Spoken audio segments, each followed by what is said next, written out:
we'll try and set up a Teams meeting just so she can introduce herself to you. And then on top of that, she's organising a local meeting, isn't she? A multi-agency meeting, which obviously you've all been invited to.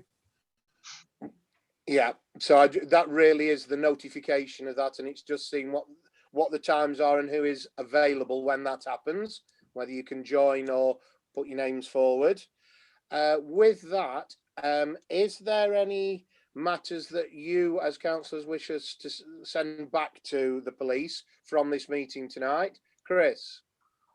Just a couple of things. There's some litter picking at the Needham Recreation from Ashbourne Lane to Beresford Road, and I've got this a bit second hand, but I believe the police, I think the police are asking about us putting a big hedge against the footpath there. I don't know. I've got this rather convoluted, so I don't know that.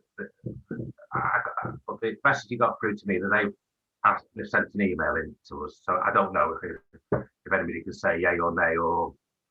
Well, on the first part that you said about the Ashbourne Lane car park with the rubbish and with the caravan. No. I was talking about the footpath. I'm going to go on to the Ashbourne Lane car park. I mean, I'm talking about the public footpath from Ashbourne Lane to Beresford Road that goes the right-hand side of All I was going to say is the one on the Ashbourne Lane, they've actually put that up on their neighbourhood alert stuff today. I've actually seen all that about the car park. I'd like to say something about that. I was just saying is I've got the this other side. I've got this second hand, but the police are saying that the police have sort of asked us about putting a bush up next to the footpath or something to stop people, antisocial behaviour persons, fleeing through it. I don't know if that is that because I just wonder if anybody knew about that, or has it just got convoluted on the way? Okay, the second one is on the work done to remove the caravan on the Ashbourne Lane car park. I'd like to congratulate Stella Walters because she's referred to as a public spirited person, I think, in it, and also as a multi-agency team she's referred to. And I believe it was her and one other who did all the litter picking there. So I would like to, and someone who I tend to run into in this house quite often is the one who got all the vehicles moved and that. So anyway, I think Stella's very modest. She won't say it, so I'll say it for her. She's one of the people referred to in that email. Thank you. Right, well, I say, yes, I have seen part of that, of the second part. I think we'll have to ask for clarification on the first part, Chris, because I don't actually know. Sue, have you anything to add to that as clerk? You know, have you heard anything? The only thing, we've had an email from Karen Green, but that's about sort of like an unofficial path that's been made, which she's asking us to, if we can block up. Because it's allowing people to sort of run away when they see the police coming. Yeah, that must be it then. It got a bit distorted by the time it reached me, but it was from a good source. It was just that it got a bit distorted, so that's why I thought I'd raise it because it would be a police matter. Thanks, Sue. Jason, you've got your hand up.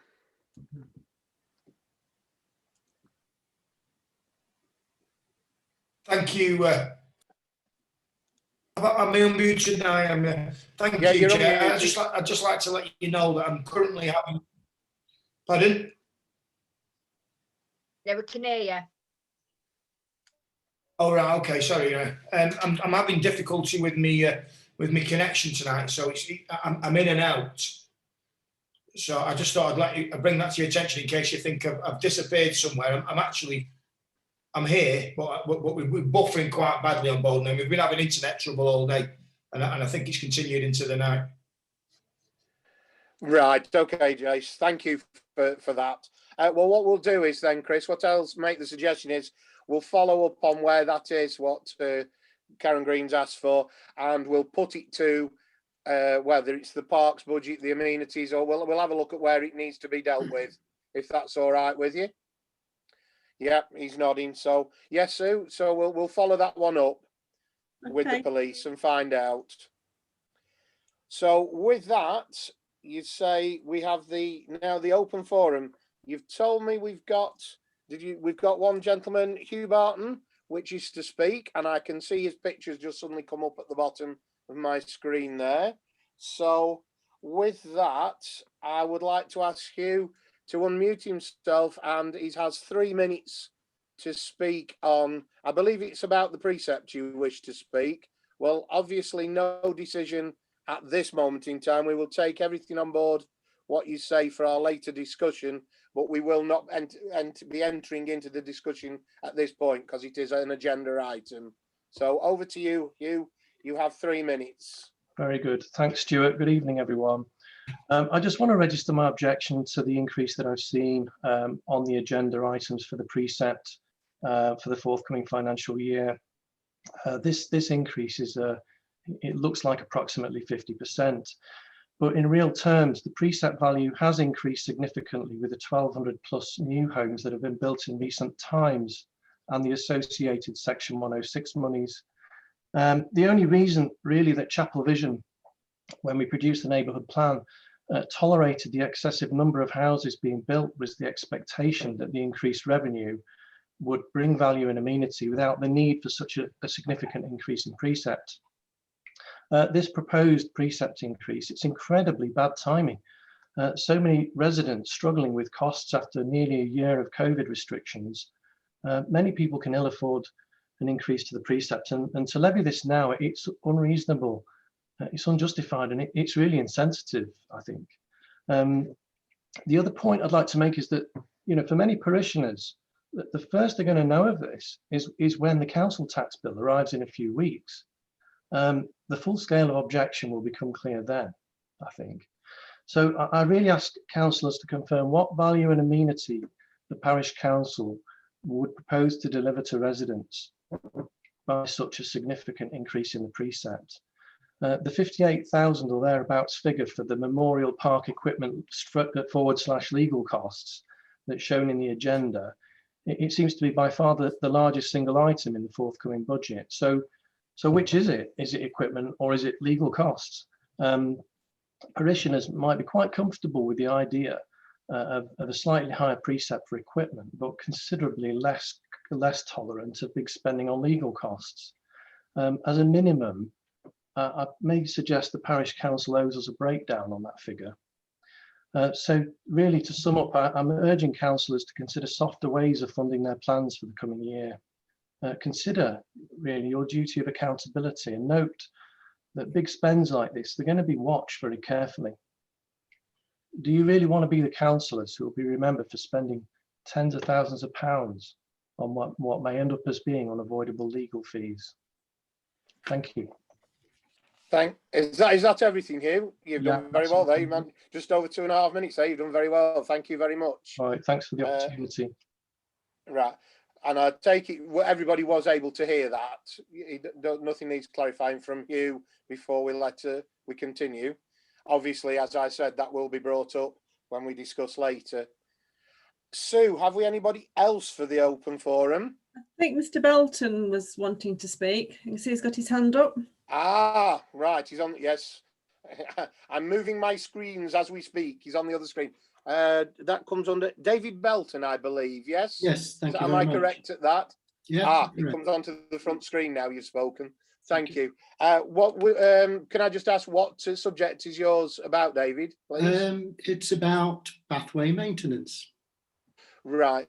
Well, obviously, we come on later on. We do have a piece on paths and footpaths and things like that. So obviously, once again, I don't think any discussion will take place now. You'll have the same chance as your 3 minutes, and we'll listen to you, and it will be discussed under the pathways one later on, if that's all right. I understand. I may wish to add a second item as well, but to start with the pathways, I live in Coombs, and there's a large piece of work going on currently on the Meverill Brook, which feeds the reservoir, with contractors having established a fair size base to improve the drainage through the brook.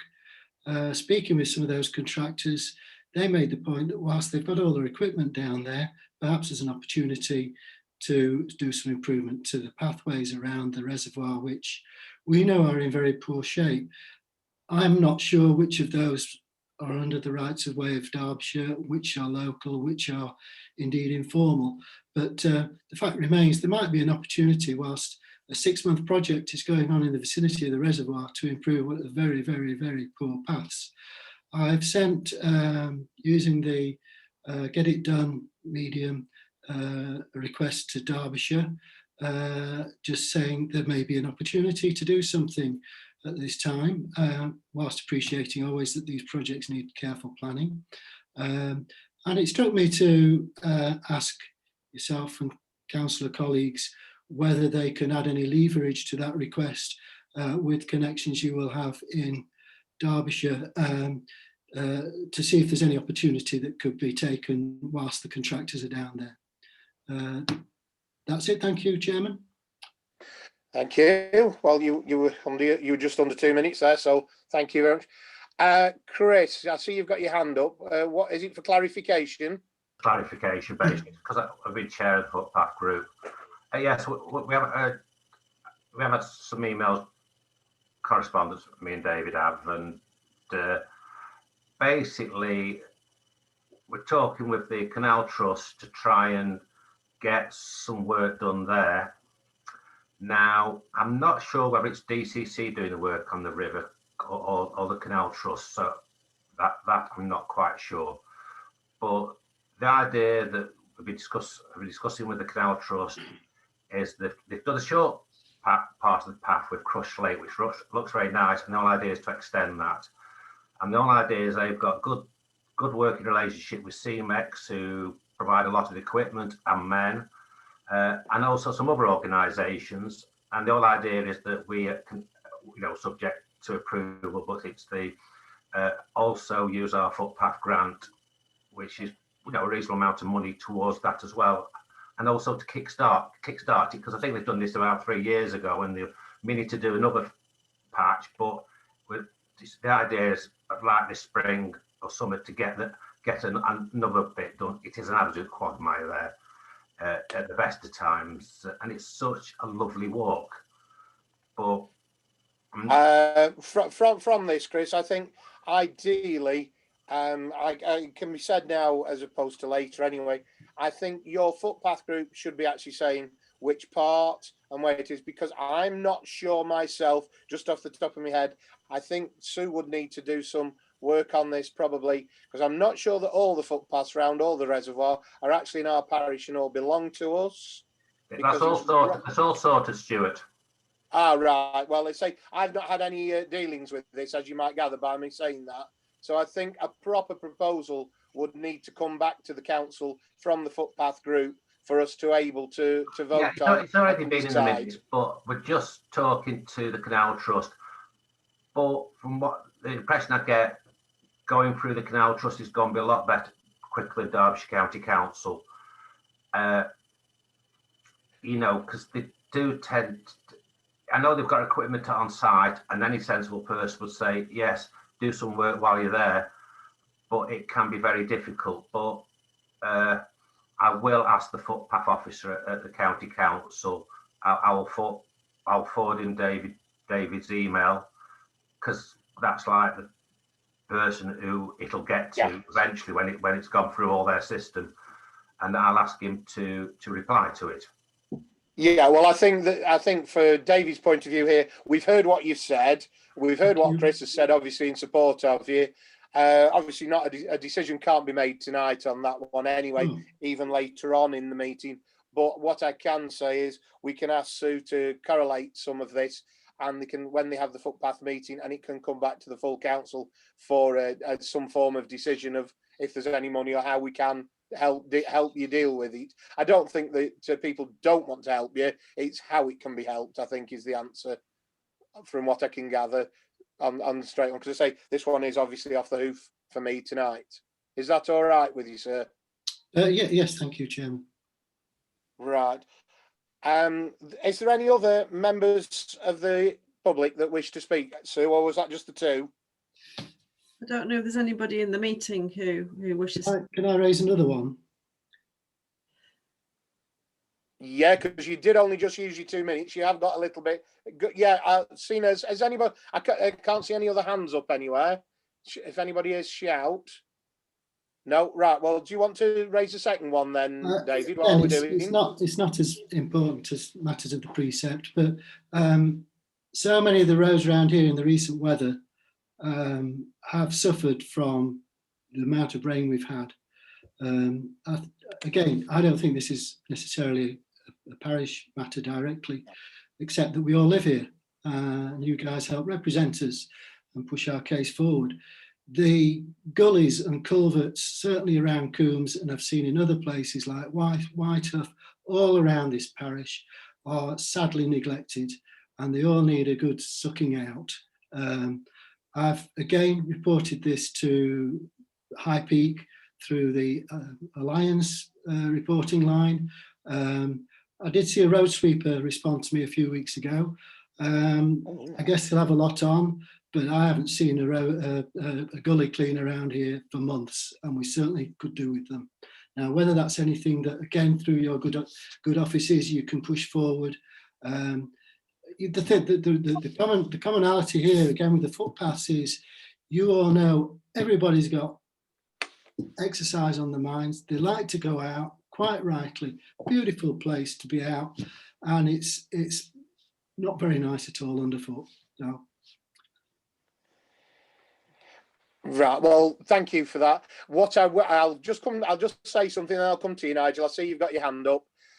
Just to say to you, this, I know it sounds funny to say that it's an old chestnut, but it is something that always comes back to the parish council. Yes, it isn't our place to actually to do it, but to try and facilitate other people like the borough council, because they do it under contract to the Derbyshire County Council. It is actually County Council's problems. It's a County Council matter, but the main one is that we are finding in the more rural areas like you're talking about, which we've spoken about the other week about the wash in different places, the actual grass verges are growing over into the road, and things can't even make it to the grid holes, whether they're covered up or not. So I think it's something, I think by the time we've finished this meeting, there will be actually a list of things we wish to write to the County Council on for dealing with, and I think that will be able to be added.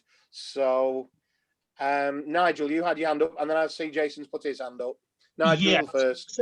So I know, David, you've said that you've used the online reporting tools from Derbyshire County Council in the past.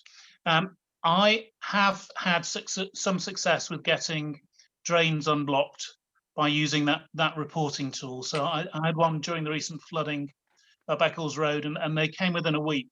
So I think they are quite quick off the mark if you report these ones. Okay, well, I'm perhaps not giving them quite enough time, but I'll keep my fingers crossed. Thank you. Jason, you had your hand up. Yeah, thank you, Chair. Just listening to what David said, I did quite agree. And I know that Nigel said that he's had some success. But as a parish, I think if we got behind David and the residents and wrote to the Derbyshire County Council, because when we was on our recent visit to Forge Road, we know that Chris is also having issues with gullies and grids. And generally, I think the parish is in need of a good service. Yeah. Well, that actually leads me nicely on to one that I have got that has been put to me, and the certain person can't be here tonight as such. Would I please bring up, which obviously is another part of the writing to the County Council, and it is a footpath as such. It's Barmer Clough. As you will have noticed as you drive up and down Barmer Clough, there's been several accidents, and there's a great swathe of that's all smashed and broken, and all the railings are down, and there's some orange boarding there. And a resident who walks up and down there, obviously walking the dog, like you say, are out and about because of the COVID and wanting their exercise, saying that is pushing them nearer to the road, and the bigger vehicles, it's making it dangerous, and has asked, would we actually bring up with the county about the Barmer Clough fencing on the left-hand side where the footpath is. Now, I know, Jason, in the past, you have actually been over there and cleaned up because it was a mess and everything. So you probably have seen that and noticed that, and probably will reiterate what I'm saying there. And that's why I said I think we've got some other things that need to be passed on to the county. Jason, you wish to reply? You've got your hand up. Yeah, thank you, Chair. I'm actually happy to take this one on, as I've had several attempts at getting this fixed. It is an eyesore. It has been an eyesore for a number of years. Well, one of the problems I'm having is finding an authority or a body that's prepared to take ownership of it. But I will continue, and I'll feed back at the next meeting if you like. Well, that'd be great. Thank you. This is the point to bring it up. And as it is the open forum, I've just one notification to let you know as such, which might be of helpful to people, because it is sort of a police matter, it's a borough council matter and everything, that I don't know whether Sue's had notification as such yet, but because of so many people getting out and about as they did last year when it was nice, and we're hoping this snow and everything will go away, there's a public space order being granted to the borough council with the police's intent, happiness and all the rest of it, to do with wildfires, that in the areas that are owned by the borough council, that there will not be allowed, or the Peak Park, there will not be allowed to have these disposable barbecues or let off these Chinese lanterns and things like that, which could cause a fire in the warm weather. They obviously are preempting what this year might bring, but it might be something that as a council, when that is all written up, we want to look at because of our parks and open spaces. It's just a notification to let people know that that's going through at the moment. Can I just come in? You've actually got the details in correspondence. Oh, have we? Well, there you go. You see, I'd missed that bit. That must be on the other side of this page. Yes, we have. I apologise. That's me. I've missed that in my speed reading of this lot and trying to sort everything out. That much going on. I apologise. But anyway, we now know about that. And I say, it gives you a chance to think about it when we get to the letter and see if anybody wants to do anything about it.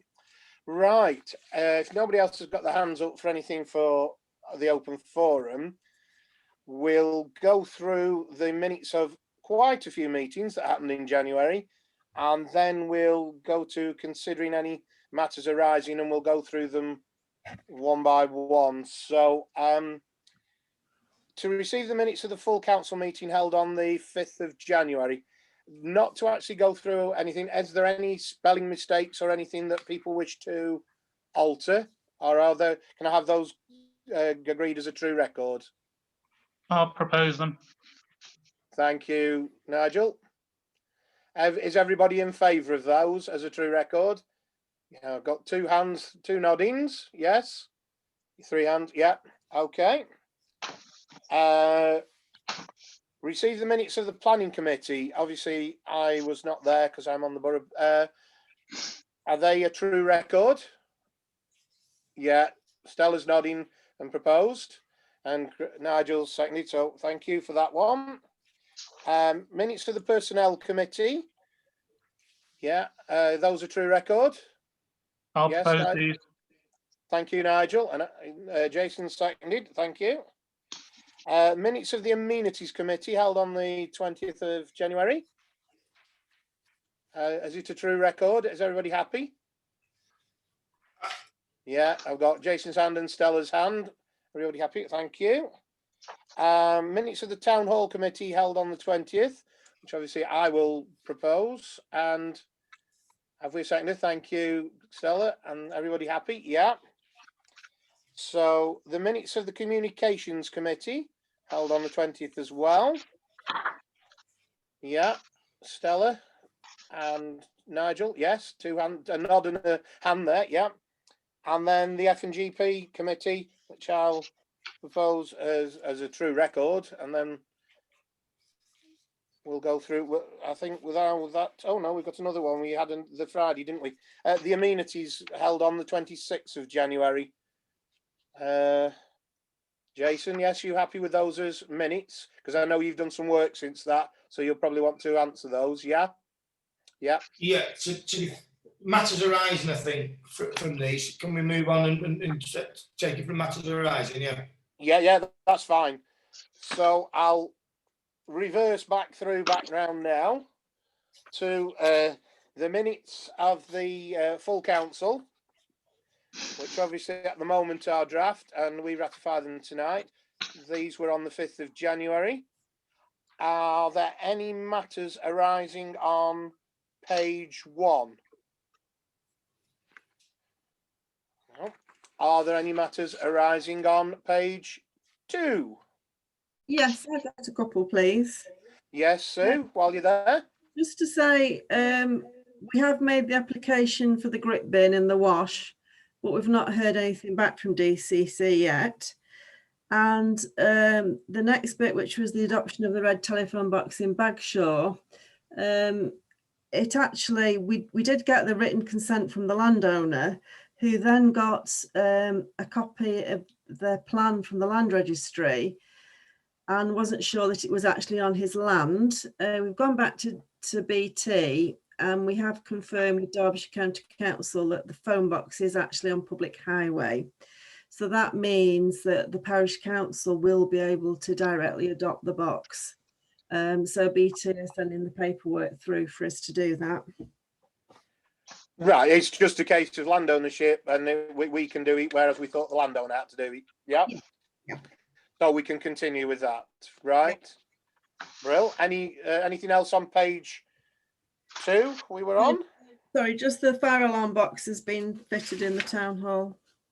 I was just going to say I rang Emma up the other day, and the fire alarm box was being worked upon, and it sounded terrible in the back with it all going off. But yes, I'm glad that's been done, which is a good start.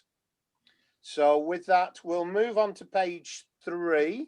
Obviously, I'm not going to say anything about loss of earnings at the moment because you've got a piece later to come up on that.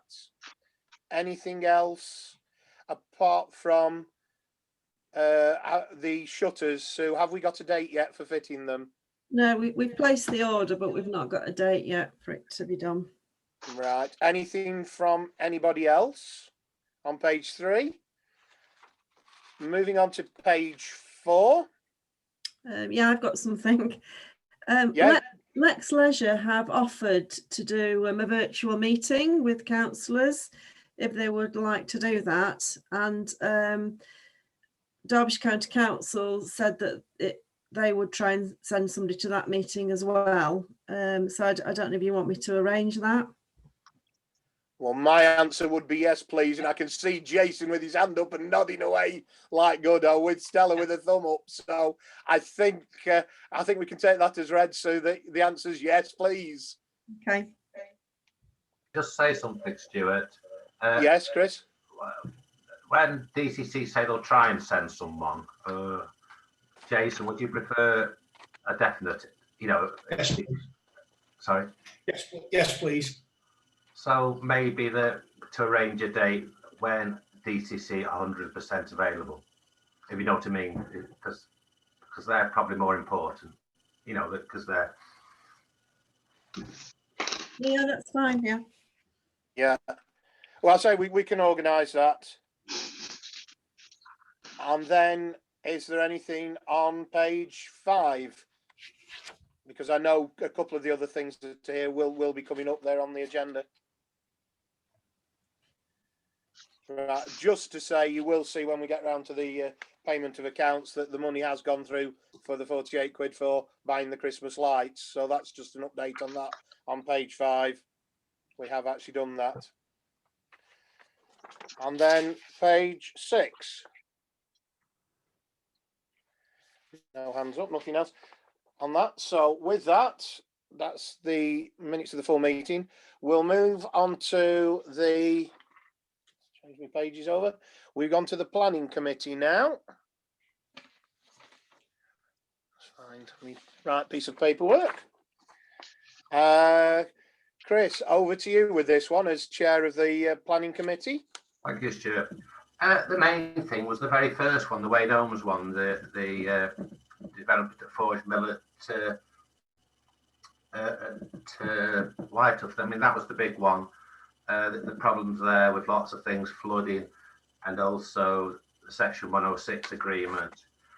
And we sort of put a lot of thought into, we want to sort of work with everybody and get stuff done, I think. So, but that was the big item, and we did a sort of a big site visit as well on it. So, you know, that was, you know, so, but other than that, I think it's all pretty straightforward.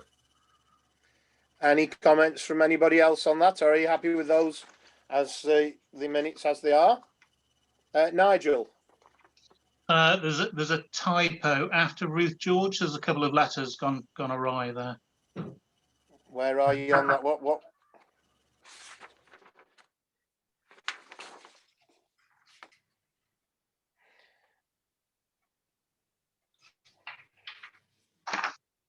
The council would request Ruth George MP to make representations to the officers. Yeah, right, okay. It's how quick you read it, isn't it? Yeah. That's all right, Sue? Yeah, that's fine, yeah. Right, thank you. Right, get me next piece of paper, which is the Personnel Committee. Yeah, there's Over nothing to you, Nigel. there's nothing to really say about this. It was all held behind closed doors, as every staff, every meeting discussing staff is. So you've got the bare bones of what happened there, and that's all to say. Yeah, and all I will say with it to you as chairman, well done for becoming chairman of that. And I presume when we get some answers to some of these things, we'll be having another personnel committee to discuss them. You'll arrange it, yes? Yep. Yep. Thank you. Right, now we're on to the Amenities Committee. Thank you, Chair. Over to you, Jason. Yeah, thank you. If I could just quickly go through one or two things. So 21/242, I just wanted to bring your attention to a fabulous piece by Councillor Ruth George, actually, who's getting stuck into the Derbyshire County Council, hoping to get a share of the money that's been put to one side for this scheme. I thought that's worth bringing to the attention of everyone here. On 21/244, can I just confirm with the councillors present, please, that we did actually ask our assistant clerk to get 3 quotes for the stretch of wall on the down by the Allays allotments. Yeah, so we're okay. So that's confirmed. Thank you. A similar 21/248 that we're happy to receive 3 quotes for the recycled picnic benches. We do have one in Cllrs, but yeah, okay, so thank you again for that. And finally, there were just two pieces of correspondence that we received. Sorry, there were several pieces of correspondence, but 2 in particular. Since the meeting, we've actually contacted the people that have written into us and explained what was actually going on, and they've received the information favourably, and all things are quiet on the Western Front, so to speak. And that just about concludes everything from those minutes. Sure. Thank you. Any questions for Jason on that? Because all I was going to say is there is another one that was the Amenities Committee on the 26th of January. It says in here as well. I've got 2 written down on my agenda. I don't know why. Stella. They're the points he's just gone through as well. I think he's put them both together. That's what I was just going to say. That incorporates the points that you'd put together. Yeah. Because we're going to say there was quite a lot happened in that and action plans, wasn't there? Are we all right with? Sorry, Jason. If we just add as well, actually, that whilst we spent a good 90 minutes plus speaking about a lot of things on Friday, and I think it's worth pointing out that whilst not a great deal seems to have happened since the last meeting, we've been putting the building blocks in for us to move forward quite quickly early in 2021. So we should see significant gains very early in the year. Right. Thank you for that. Right, well, now we come to the main pile of papers that you all received, which I think, let me get them in the right order. Which is the easiest way to go through these? I'm just having a look here. Right, because, yeah, I'm upside down what I've got. We'll start with the amenities that was held on the 20th with the budget setting, which is the first one for Jason.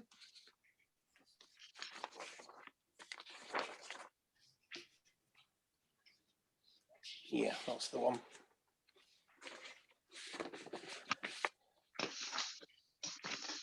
Have you found your paperwork, Jace? I have, yeah. Yeah. Right, so over to you with your budget one for the amenities. Oh, just bear with me one moment. Sorry. I say this is I've the got meeting. a piece of paper tonight, Chair. So this is the first time that I've actually done this, Chair. So yeah, I'm giving you. So what would you like? How would you like to start this? Well, the simple thing is, you've obviously, because of the meetings that we've had and that Friday afternoon one, the main part of yours for your budget is, it's basically, you're saying here what money you would like to be spending on what and where in the next 12 months, and what, you know, what you've been asking for as such. As I know it's all five of us. This is the thing where this is very awkward. Normally, you see, when we've got the full council of 13, you'll only have half of them on this committee and half will be on the town hall, and then you're explaining everything. But as it is, I think it's probably quite self-explanatory to the five of us, which will probably make it quicker and easier, unless there's anything you wish to say about it. Nigel's got his hand up for you, so I'll let you deal with Nigel. Nigel? Yeah, so I think we've all been at the budget meeting. All the papers of the budget meeting are on the website and have gone out with the agenda packs, so are available to the public. I think Hugh in the public forum struck the right note that we need to look at how much additionally we are charging in council tax and justify that tax rise to our neighbours. The rise will ensure that an additional £60,000 roughly is spent on the parks, and an extra £2,000 will be spent on grit bins and litter bins. There's a desperate need to spend more money on play equipment. For 26 consecutive months, safety inspection reports were ignored, telling the council to repair play equipment. And we must never, ever let that happen again. Now, Hugh has come up with a good point, which is that it's a bad time to raise taxes. However, parish tax makes up a tiny proportion of the full council tax, less than 1% of the total. And it will remain a tiny proportion after this rise, adding less than 0.5% to the council tax bill. Of course, some people in our community will carry on paying nothing because they receive council tax rebate.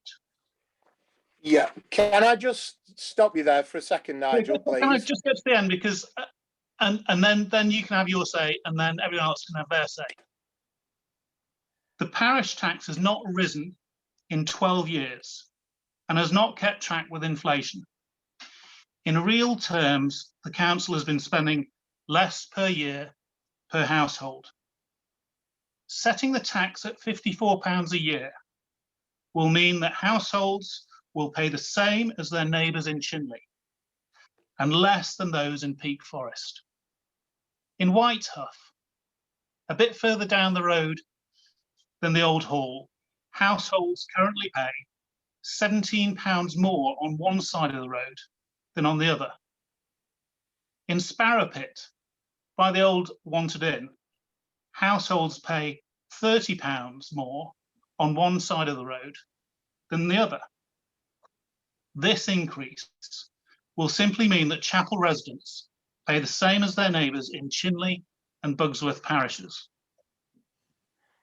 Borough and county councils have made cut after cut in services over the past decades. Parish councils are forced to take up the slack. Where we see a need and other tiers of government will not act, we have a moral duty to step in. Across Derbyshire, over half of the grit bins are funded by parishes, whereas in Chapel it's less than 1/5. The reason that Chapel, Doveholes, Coombs, Whitehuff, The Wash lack grit bins is because parish councillors have been unwilling to fund them. That should change, and this is the start. Right, can I come back now, Nigel, and say I was going to go through people when we got to item 14, which is to agree the precept, which is what you've just said. I was actually going through the minutes and asking Jason if he had budgeted his money where he wanted it to go, in the respect of on here, there was the £2,000 extra put in to cover grit bins and rubbish bins. Then I was going to go through the town hall one where we'd added on for £1,000 because of the roof repairs we need to do. Obviously there's £1,000 for the magnetic door closers, and obviously what Chris had brought up when we'd held the functions in there, that the vent in the main hall roof is blocked up. We put money in to cover that so that we can open that as such, which I'd also at the budgeting part suggested there was some other bits to deal with in the park, which would have led us on to the full F&GP finance, which puts all that together, which adds up the total in money, which brings you to what we have just been talking about. So I felt you were just jumping the gun slightly, Nigel. That was all, before we'd had our say about the things that we wanted to do. That was all. I'm sorry to say it like that, but when Jason had asked how do we normally go through this, I was just following it through how we normally have, you see, and that was what I say. So apologies if you feel that I stepped in there, but that's what I wanted to say, that there were things that we'd planned within the town hall and within the communications and within the parks budget that we need to do in this next year anyway, and money was going to be allocated to those.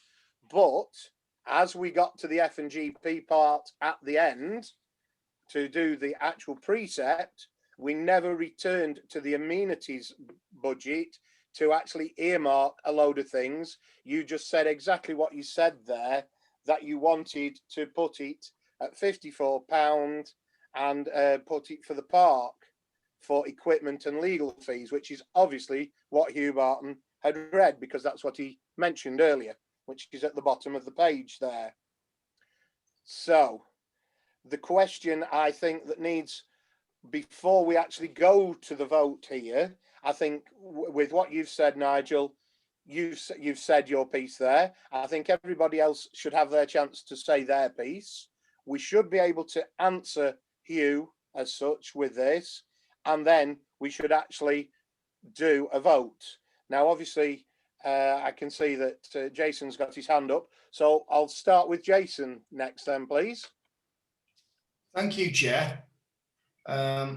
So one of the problems I had at the beginning of this particular section was that you asked me to discuss the budget for the actual park, and if you remember at the meeting when we were discussing the budget, we did say that we would come back at the end of that budget and discuss the amenities, but we didn't. Correct. So difficult for me to say much more. I mean, I can read from the sheet, Chair. I can read out that everybody's got access to. You know, key points being that the council have confirmed that the concurrent function grant for 21-22 is 56,726. The clerk advised that there is S106 money for the development on Long Lane and Manchester Road. How much, we're not quite sure. I think Sue is in the process of trying to find out that figure. We did agree that the bequest that was given to us in, I believe, 2018 would be used to help purchase some picnic benches and some ordinary seating benches. And it was noted that the earmark reserved for allotments, should the council look to reopen, I think that was raised from 5 to 7. Mm-hmm. And really, the rest of it is as you see. But until we actually finish what we started, I wasn't quite sure where to go, Chair. No, well, that was the thing. We never returned to that because I know, and this is, and I'm saying, I know everybody knew at the meeting, but obviously the public here today, I had mentioned, and we did talk about the new mower or whatever, and how much that would cost. And we agreed to look at the tarmac scheme. I think that's probably what Chris has got his hand up for, because he wanted to mention something on that as well. But we were looking at other funding for some things as well, as is what we normally do through the year. Chris, you've got your hand up. Assuming there is some proposal for a new for whatever precept there will be, I would like to propose amendment to a proposal which has probably not yet happened yet, but to the extent that we need to have, like, while we're setting the precept at this moment in time, the budget needs to be sort of fine-tuned. So we should have maybe a mini budget meeting in a month, just to sort out more sub-heads of the budget, you know, so that would be my sort of proposal to what my amendment to whatever, so that we can sort of more pigeonhole stuff. Well, I think in a way that's going down the lines of what Hugh was asking in the respect of equipment and legal fees. Which heading are you putting it under or whatever, so we know where it's being spent? I call it, you know, ring fencing it for a certain item. Nigel, you wish to come back? Yes. So I understand Hugh's concern about this big pot of money, which is for play equipment or legal fees. At the moment, I mean, the discussion that took place at the budget meeting was essentially that we needed more money to be spent in the park, and part of the reason for that was to resolve complaints with the neighbours around the park. Now, every one of the councillors in this parish council wishes to spend 100% of this money on new play equipment in the park and 0% on legal fees. But essentially, we have no control over what percentage is spent in either of those places. So I'm optimistic that the council can come to a satisfactory arrangement with the neighbours, where we are spending nothing on legal fees and everything on play equipment. But it's essentially out of the council's control. Right. Well, if everybody's happy there with what Jason said about the amenities budget and with the answers we've got there at this moment, I've mentioned what I'd said about the town hall budget for the extra things that we need to do as such. It brought us to a figure as such, which I know I'd written it down and we said and mentioned it at the time, but I think for the purpose of this meeting,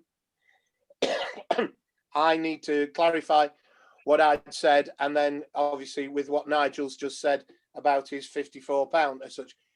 I had come up with a budget, as you know, of a 5% increase, which would have brought us in approximately £6,000, which would have allowed us to put £3,000 towards the town hall and £3,000 towards the park. With the reserves that we have got, would have been able to do a lot of the jobs we wanted to do.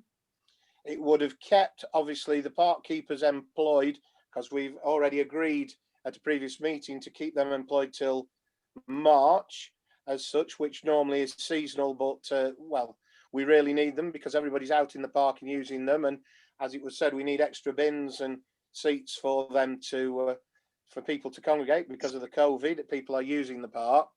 And that would have brought about a £1.50 increase on the council tax, which is what I'd put forward at the time. And I know things moved on from that.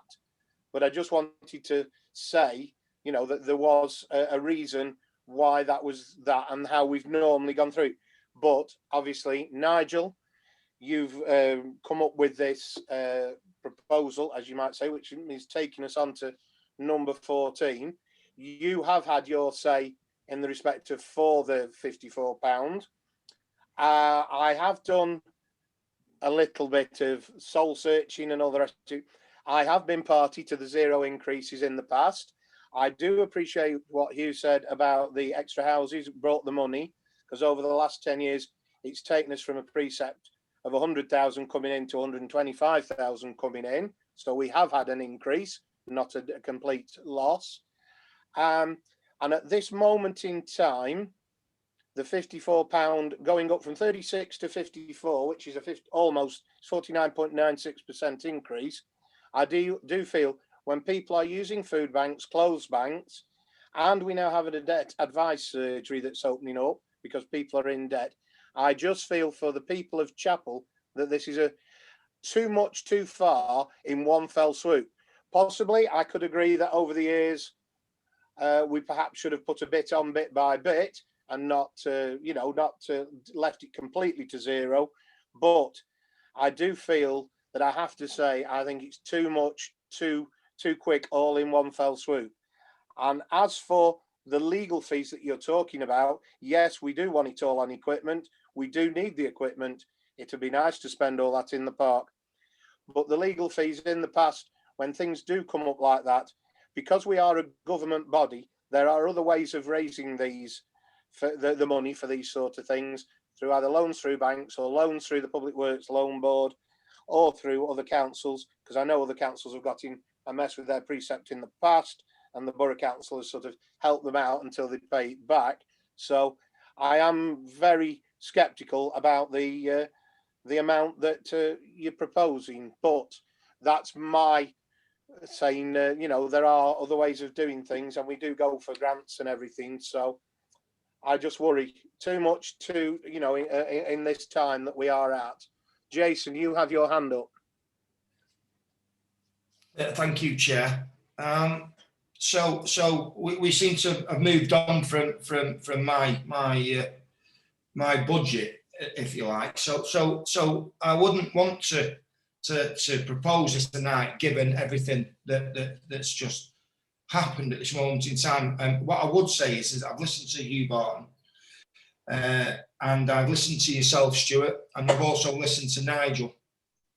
And whilst I am not against the proposal that Nigel has put to the council, I find myself, you know, that I do, in many ways, I do support it. But what I would ask is for an extension for us to get together in a similar vein to what Chris has just said, and not drag this out, but just so that we can, the next time we sit in front of the parish, I'm able to tell them that this is pot of money for this particular action, this is a pot pot of money for this particular action, and I can answer the questions that you has put to the council tonight. I wouldn't want this to drag on a month. You know, I don't know what the process would be, Chair, but I would ask for a stay of execution for a week, 2 weeks, just to get all my facts together and then come back. Well, I can answer part of that for you. I will get Sue to answer that officially for you, because obviously Sue is the responsible finance officer for the parish. The book stops with her with a lot of these organisational things like that. But on speaking to Mark Trillo and all the rest of it, the rules are, and the legalities are, we have to set a budget. We have to give it in, as I said previously, in time for the borough council to set their budget to be able to do the rates bills that go out to every household. And if I'm not mistaken, and Sue will correct me if I'm wrong, I think we have to have our budget in by the 5th of March as such. I think that's when they want it in from us. No, February. Am I right, Sue? No, the 5th of February. Oh, sorry, I said the wrong month. Sorry. We have to have it in by the 5th of February, which is Friday of this week. So unfortunately, well, I think that's, yeah, we're on the second Friday of this week. So unfortunately, Jason, this is where we start having the trouble that we can't move on by a week or whatever. You know what I mean? We're struggling. We are time constrained by the law. So if Sue wants to say any more to that. No, the deadline was the 5th of February. I suppose we could ask if there's a possibility to have an extension. I couldn't say whether that will be granted or not. So that does throw the cat amongst the pigeons there, Jason, as such on that one. So I appreciate exactly what you're saying, and I appreciate what Chris has said there about putting it to things. And I do think it needs putting down better than just equipment and legal fees as such, because, you know, it's I think the auditor will probably say, well, have you used it on equipment or have you used it on legal fees or whatever? And we'll have to prove that at the end of this financial year. So what I was going to say now is we move to 14, which is obviously all about the precept. Nigel's had some to say. I've had some to say. You have as well. Stella, you haven't said anything as such yet about the precept. Do you wish to unmute and have anything to say on it? I'm kind of stuck, because I agree with what Hugh says, but I also know that legal fees, if we spend all our money on legal fees, then there'll be no work done on the park. And I know you're saying it's grants to take on legal fees if needed, but then you're just getting in more debt if you're borrowing more money and you have to pay it back. But yes, I agree. Maybe we should try and come to a halfway mark or something. I mean, I did agree with Nigel, because I think the skate park, the Mugger, the child's play area all needs quite a lot of money spending on it to get it to the right place, you know, so it's in completely good working order. But I also know we've got this hanging over our heads with the legal fees, and it's a scary one, because these legal fees, you know, I mean, we're just 5 councillors. This all came up while we became councillors. It's been going on longer, hasn't it? Yeah. Jason, you've got your hand up again. Yeah, I think it's important that I get this point across, that I am not in any way against the proposal of Nigel. I fully understand what Nigel is proposing. I understand where he's coming from, and many parts of me find myself in complete agreement. However, given what an ex-councillor spoken about, and I have briefly touched upon this in mail to a couple of the councillors, having listened to what an ex-councillor said, and listened to what Hugh said, I would be more comfortable in asking for a slight delay, so that when we came back, it would be more black and white where the money was going to be allocated. However, if I have to vote tonight, I will vote.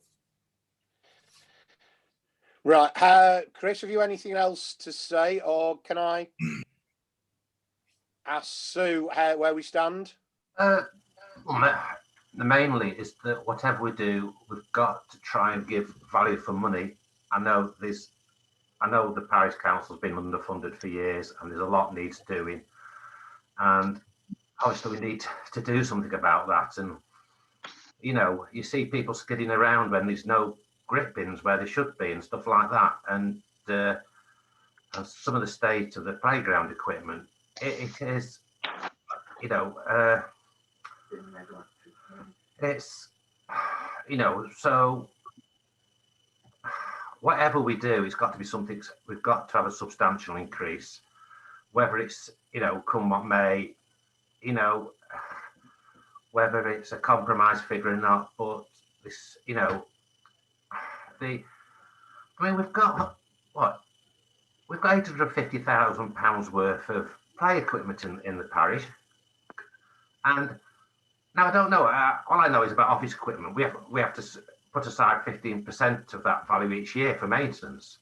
You know, if you have a maintenance contract, I think even if you say 10% for the play equipment, or even 5%, we're probably not even reaching 0.5% for the maintenance budget. And it shows, you know, through the complaints, but also the fact that we don't have the thing to kickstart, you know, joint projects and that, you know, so it is something we need to address. And whatever, I mean, we can play with figures. What is it? You know, what we're going from 36 to 54. What is halfway? 45. You can all. We do need to sort of address the shortfall. And the fact is that it's like sort of all this equipment's probably getting laid through its life, and we need to maintain it and make plans for eventual replacement. Anyway, I've said my bit. Jason, you've got your hand up again, because I think the majority of this is revolving around what happens in the park, and as you are chair of the amenities in the park, you've got your hand up. You again.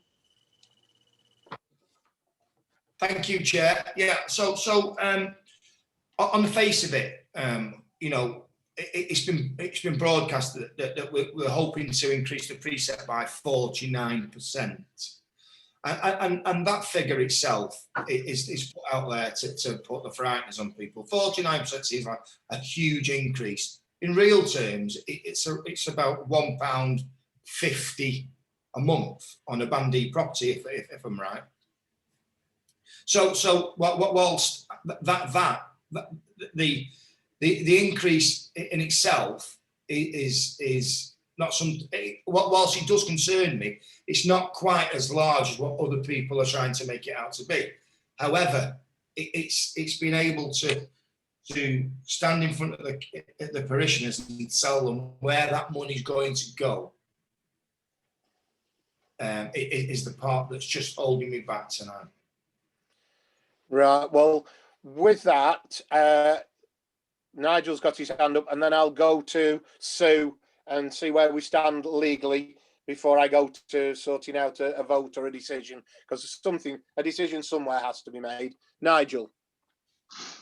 So I've heard councillors' concerns, and councillors are deeply concerned about the amount that could possibly be spent on legal fees.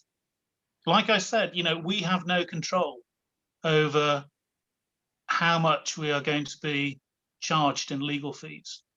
All we have control over is the amount of money we put aside, either for fixing the play equipment or going to court. And at the end of it, we'd probably end up having to fix the play equipment anyway. Or it's possible that that's the case. I think, you know, I've heard what people are saying tonight, and why, you know, why don't we fix the amount that we will spend out of this additional money on legal fees. But then it is rather silly, because we're going to, if we end up getting to the limit of that, we're going to have to spend that money anyway. So I'm happy for us to set a limit of whatever amount on legal fees, but it's a sham. Right. I tend to agree that that's an unfortunate term of phrase, sham or whatever, and setting legal fees, because they are open-ended. But Sue, where now we've heard from everybody, where do we stand legally because of the 5th of February and what we've got to put in? What have we got to do by law? Okay, well, you need to set the amount that you want to precept. I mean, obviously, you were all at the budget meetings and you were at the finance committee, and that was the sort of recommendation you made on that amount, giving a parish rate on a band D for £54. So I guess on this agenda item, somebody needs to make a proposal. Right, well, just before we go to that, so that it's known, I have spoken to Mark Trillo, and it is a case of, with the Borough Council, there has to be a named vote at the Borough Council, because they are the ones that collect the money for everybody. So normally it's named, but as a parish council, there's nothing in the rules that says it has to be named, but a councillor can ask for the amount be recorded. So I will be asking for a recorded vote on whatever the proposal is, so that it's there and people know what the recorded vote is. So with that, Nigel, you've got your hand up. Mr. Chairman, I recommend that we, I propose that we accept the recommendations of the Budget Committee, and we set a precept of £187,110, which will be a band D tax rate of £54. Right. Do we have a seconder for that proposal? I very reluctantly second it. I just don't think we've got any choice. We've got things to sort out, and we need to sort them. And we're still not, you know, it's still very reasonable. You know what I mean? We're not. It's past problems have caused this, but I very reluctantly second it. But it is a very difficult situation. Right. Have we any other motions to consider or proposals to consider? It's very difficult when there's only 5 of us. If you had the larger council, it's very difficult to, you know, somebody, because obviously I put forward the 5% proposal. I've got it written down, but that fell last week at the meeting, so I don't think there's even any point in trying to bring that up again.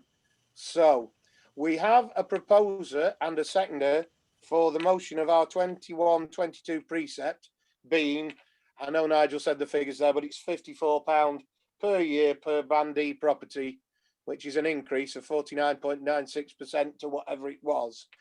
Could I go through you and ask whether you're for that or against that? And then it will be as classed as a recorded vote.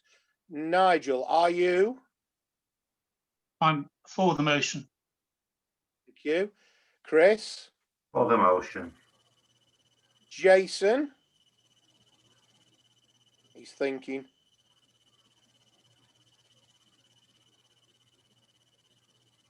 While he's thinking, he hasn't unmuted himself yet. Stella?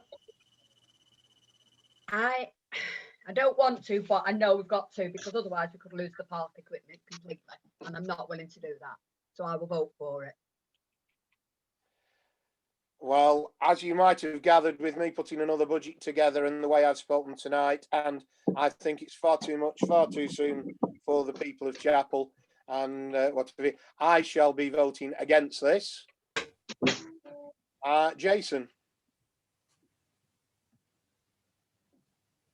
I don't think I'm prepared to vote tonight, Chair. So you're abstaining, is what you're I saying? am. So we I have am. three for it, 1 against it, and 1 abstention. Well, technically, by the rules, that means that has been passed, whether we like it or not. Now, all I will say from that is I shall be watching and I shall be following up your suggestion, Chris, there, that we do try and earmark some of this money into certain places when we have some other budget meetings as we go forward. Nigel, you have your hand up? Can I propose that we put a statement up on the Parish Council website, which I sent round earlier today? Right, well, I do have one caveat now we've got that far, Nigel.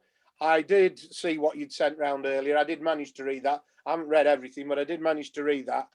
I do feel that the councillors that here should vote on it, because the one bit that is missing from what the statement that you've made, makes no mention of the likes of how the vote has been tonight, who is not happy with it, and who has abstained, as it turns out. I think the statement could be reworded to more formalise it from what's been said here tonight. Your hand's up again, Nigel. Yes, and then I'll come to Jason. I think we have now come to a decision.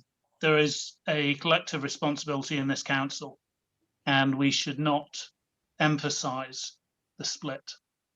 Now that the decision has been taken, we should move onwards and all come behind the next budget. Jason, you've put your hand up. Yeah, thank you. Thank you, Chair. To be fair, I was just going to reiterate what Nigel just said. Recent training at HR said that once these decisions are made, then we have a collective responsibility as a group to move forward with that decision. And so highlighting councillors who have abstained, who voted for and against, I don't think is in the spirit of that training. Fair enough. I was putting that out there so that people could have their say on what they think of what Nigel has written. Stella first, and then I've got Chris. Seeing as you've said it's recorded who has voted and who hasn't, then it doesn't need to actually go in the statement, because it will be in the recording anyway that you voted against it, Jason abstained. But I do go back on what I'm saying is I didn't do it to try for any other reason than the fact that we need the money on the park. And well, we'll have a shortfall if we don't rise. It's £17 a year, and I'm not working at the moment, and I can't really afford it. But £17 a year is a fair amount in my eyes. Chris, you had your hand up as well. Well, I basically agree with everything everybody's just said, and I'm happy. I think probably Nigel's statement he sent round is probably fair, and fair, and we should. And I'm happy to go with that. We need to let the public know our decisions. And best practice. And I am quite happy with the statement he's drafted. Right, so Nigel's drafted a statement. He's proposing it. You're happy with it. I'm not 100% happy with it, but as has just been said, we've got to pull together. We've all got to be behind it now. That's what the decision is. We've got to work to that. So I suppose the answer is, Jason, you've got your hand up again. Yeah, sorry, Chair. I'm not prepared to accept the fact that you're just not happy with it. You have a right to be heard, Chair. So if you've got something that you'd like to add to that statement, then at least let's get it out in your prayer tonight. Well, the simple thing is, I've been very busy on other things today. That only came through this afternoon. I haven't had a chance to read through every single wording on that. I haven't got it printed out. If I turn my tablet, my iPad off now to have a look what's written there, you'll lose me from the meeting, and that's the end of it. I can't say yes or no to that statement as we sit here now, because I might not agree with all the wording. So how do I go about that? I just have to, you know, it's going to be 4-1 anyway, even if I don't agree with the wording. So what's the point in prolonging it? Jason? Well, I disagree, Chair. I think that your opinion's valid. And if the statement didn't go on for 24 hours while you looked at it, would that cause any harm? Well, that's a sensible one to ask. How do people feel that if I have a look at that and get back to Nigel and yourselves tomorrow with any alterations? Nigel, you have your hand up.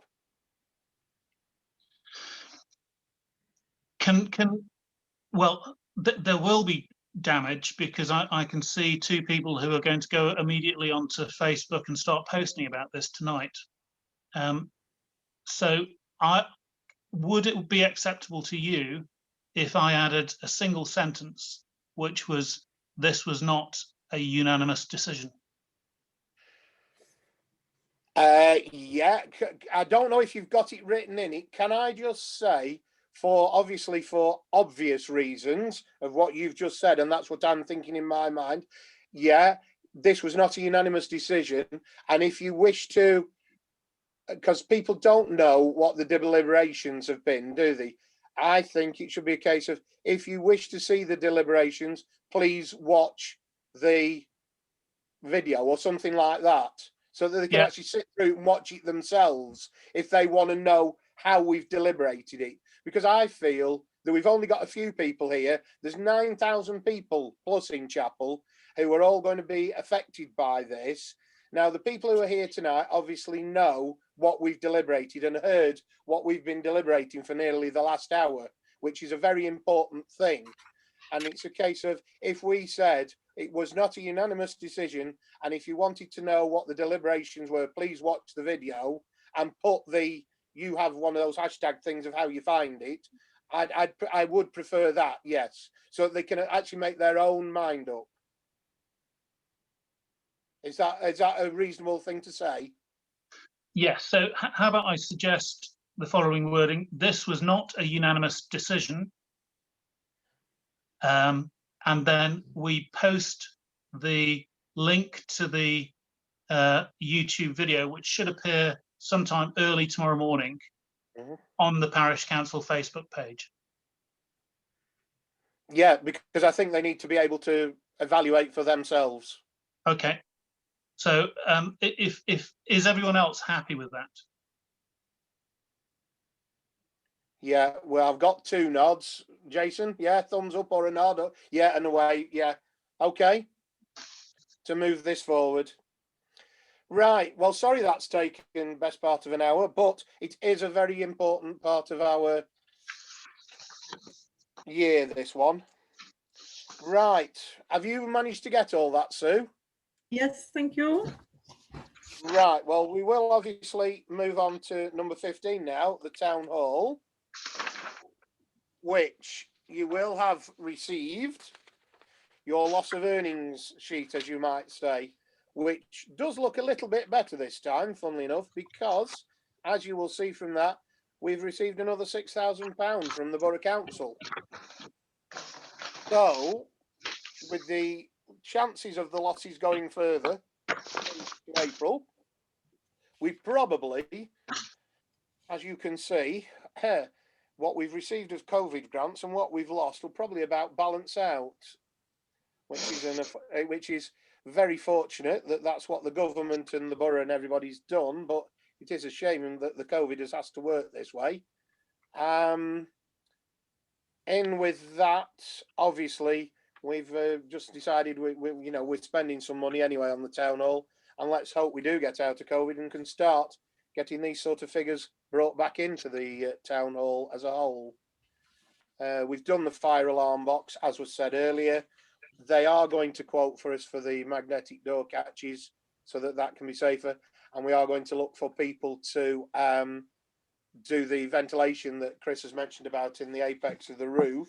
So is there anything else on the town hall that we wish to update them on, Sue? No, just to say, I think we're going to get another £238 grant on top of what we've got. Right. Oh, that's very nice. Is there anything from anybody else on the town hall at the moment, or are you happy we move on? Right, so we move on to number 16 then. I think I'm right if I turn the page right. Yep. A motion from Councillor Sizeland, which states the council undertakes to explore the possibility of installing a publicly accessible defibrillator at the town hall. Now, I will just give a little bit of history for the people's benefit here. This has slightly been looked at in the past, and it's a good while ago, I admit, so things might have changed.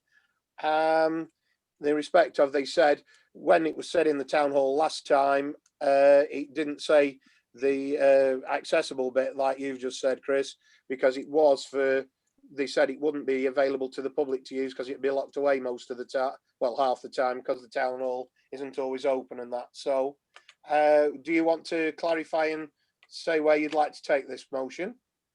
Yes, I just think it's something we need to do for the town. It's I know there's been some sort of concerns about it being a you know, in a conservation area, but not long ago we were talking about putting some ugly air conditioning units down, two ugly air conditioning units down the left hand side, and to me that's the default. That's the if we can't find a better space, just slightly down the left hand side, it'll still be seen by the public. We can have signs. That is the worst case scenario, but I'm sure we can get much better public accessible. So, you know, and I think we should have one. Right, Nigel, you've got your hand up. Yeah, I think it's an area of town where there's a high footfall and there isn't a close defibrillator.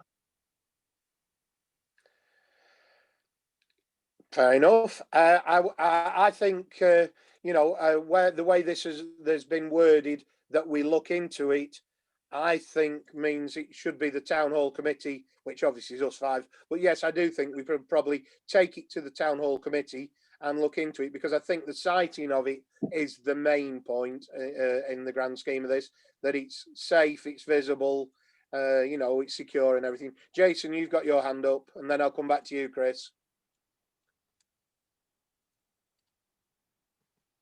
Thank you, Chair. Yeah, no, I'm completely agreement. I think it's a key piece of equipment that we should have, and I fully support to Chris's motion. Chris, you had your hand up there. Yeah, basically, the whole idea of this motion is just get it moving. So we'll probably have to have a word with the planning department where we can put it. They don't have to be in the bright yellow. The British Art Foundation's default colour is a nice green. There are other possibilities just by moving the stuff around. I could send pictures where it could possibly go. But we start by, basically my idea is we start by just asking the planning department, do they mind where it to go? I say that the worst case, it's just down the left hand side where nobody could object. But I think there's much nicer places that I'm basically, it's just, is there anywhere they wouldn't want us to have it? Right. Well, I fully agree with what you're saying there about the planning department, because I know we had fun when I was chairman at the Memorial Club doing things. Because we are in a conservation area, it's a case of what can be done on the front, what can be done down the side, where it is, what is the stonework and things like that. So I think, and I do know, I think you don't have to have it in bright yellow, because the one at Little Jill's Nursery is white, and I think the one at Dove School and Church is white. So, you know, there are other colours. So can I make a suggestion then that we agree with your motion, Chris, that we explore the possibility and we get Sue to contact the planning department and see where would be possible, and then we all have a talk again on it and see what we feel about it, whether it's at a town hall committee or even as just a round robin email. Are people happy with that? Yeah. I've got thumbs up, hands up. Are you all right with that, Sue? Yeah. We can deal with that, can't we? Yes. Thank you. Right, with that, we'll move on to number 17, which is another motion from Councillor Sizand. In view of the stifling heating that can occur in the main room at the Town Hall, the council undertakes to obtain quotes to open back up the previously blocked up vent in the roof. Well, I think we've just mentioned that in the budget meeting and all the rest of it, that's one of the things we want to do, and we've just budgeted towards £1,000 for that. So are you happy that Sue takes that forward and gets 3 quotes and sees what can be done with that? How far do you wish to take that, Chris? That's why I mentioned it in the budget meeting. If we could put some money aside just in case this does get, yes, basically, if everybody else is happy. I was quite surprised because I was trying to, I've been in there when somebody's had a heart attack. It's stifling heart. I just went and walked around the building and I thought, there's something wrong there. And I went inside and I thought, where's that vent? And that's where this plan has come from, but it should be relatively cheap and work. Nigel, you had your hand up.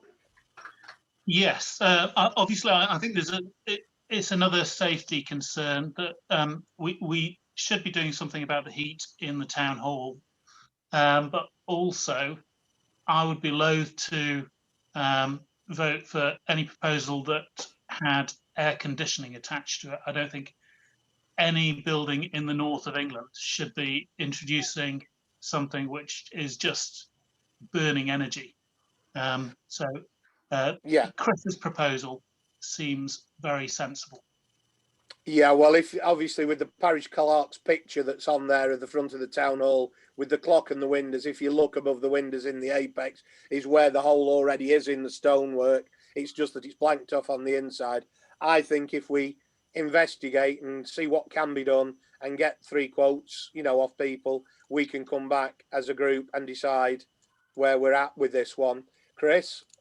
I think that's agreed, but I know I've not got another motion, but I just would like to mention something.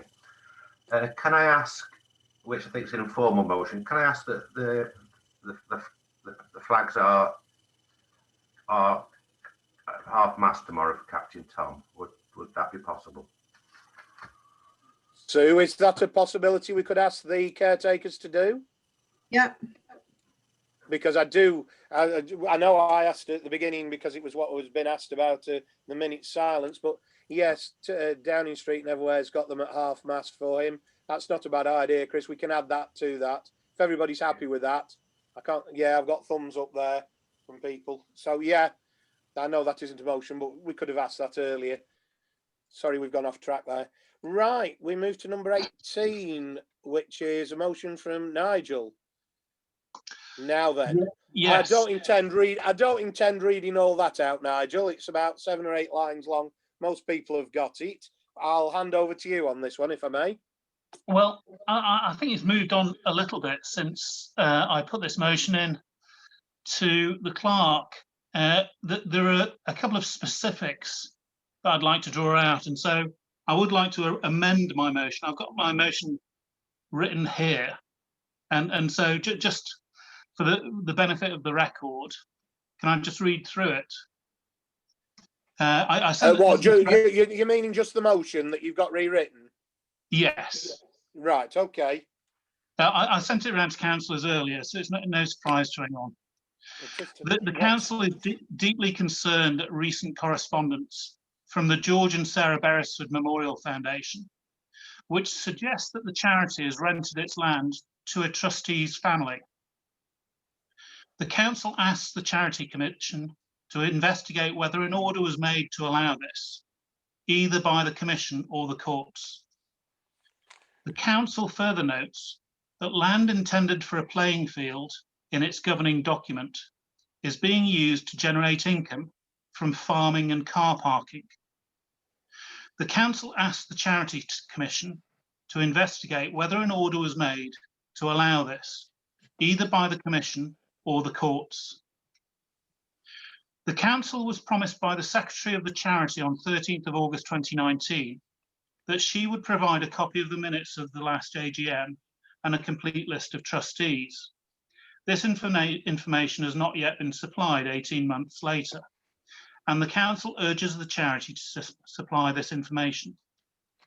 Furthermore, the council is deeply concerned that the charity is seeking to avoid scrutiny of its operations and change its structure to exclude the trustees appointed by Chapel on Frith and Peak Forest parish councils. This council will oppose any such changes and urges the Charity Commission to protect the interests of residents of this parish. Briefly, I'd like to go through a little bit of the background that I didn't cover last month and ask councillors to vote in favour of this motion. Can I just say, Nigel, before you start there, if I've got this right, you sent it round at 4:33 this afternoon, and I have only just read it as you've been reading it out, because that, in my mind, is far too late for the meeting, really, on that one. Should we actually be discussing this and deferring it to the next meeting, is one thing I'm going to say, because we didn't have it in time for the agenda. People in the public realm haven't seen this motion that you've just read out, and after that training on Friday, I'm just not sure where we stand. I will ask Sue, our legal rep, obviously, in a second where we stand on this. You've got your hand up if you'd like to carry on, and then I'll ask Sue to answer. Under Rule 1H on page 6 of the standing orders, I can introduce the motion if agreed at the meeting. So it's up to you councillors whether you agree to this.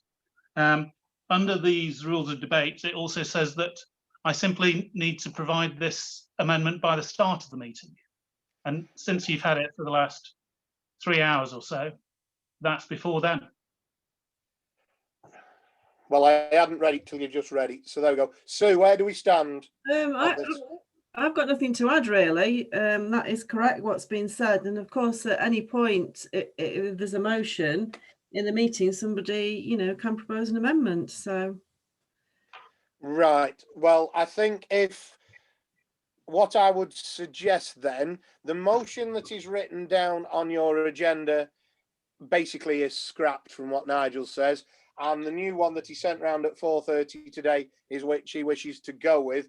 But obviously, he's just put his hand up and said he wishes to give us a bit of background to this, because I don't think we should make a decision without there being some background or substance to it. So back over to you, Nigel. Yes. So, I mean, this is not a surprise for councillors. You've all received my most recent summary of the concerns that I've got about this charity.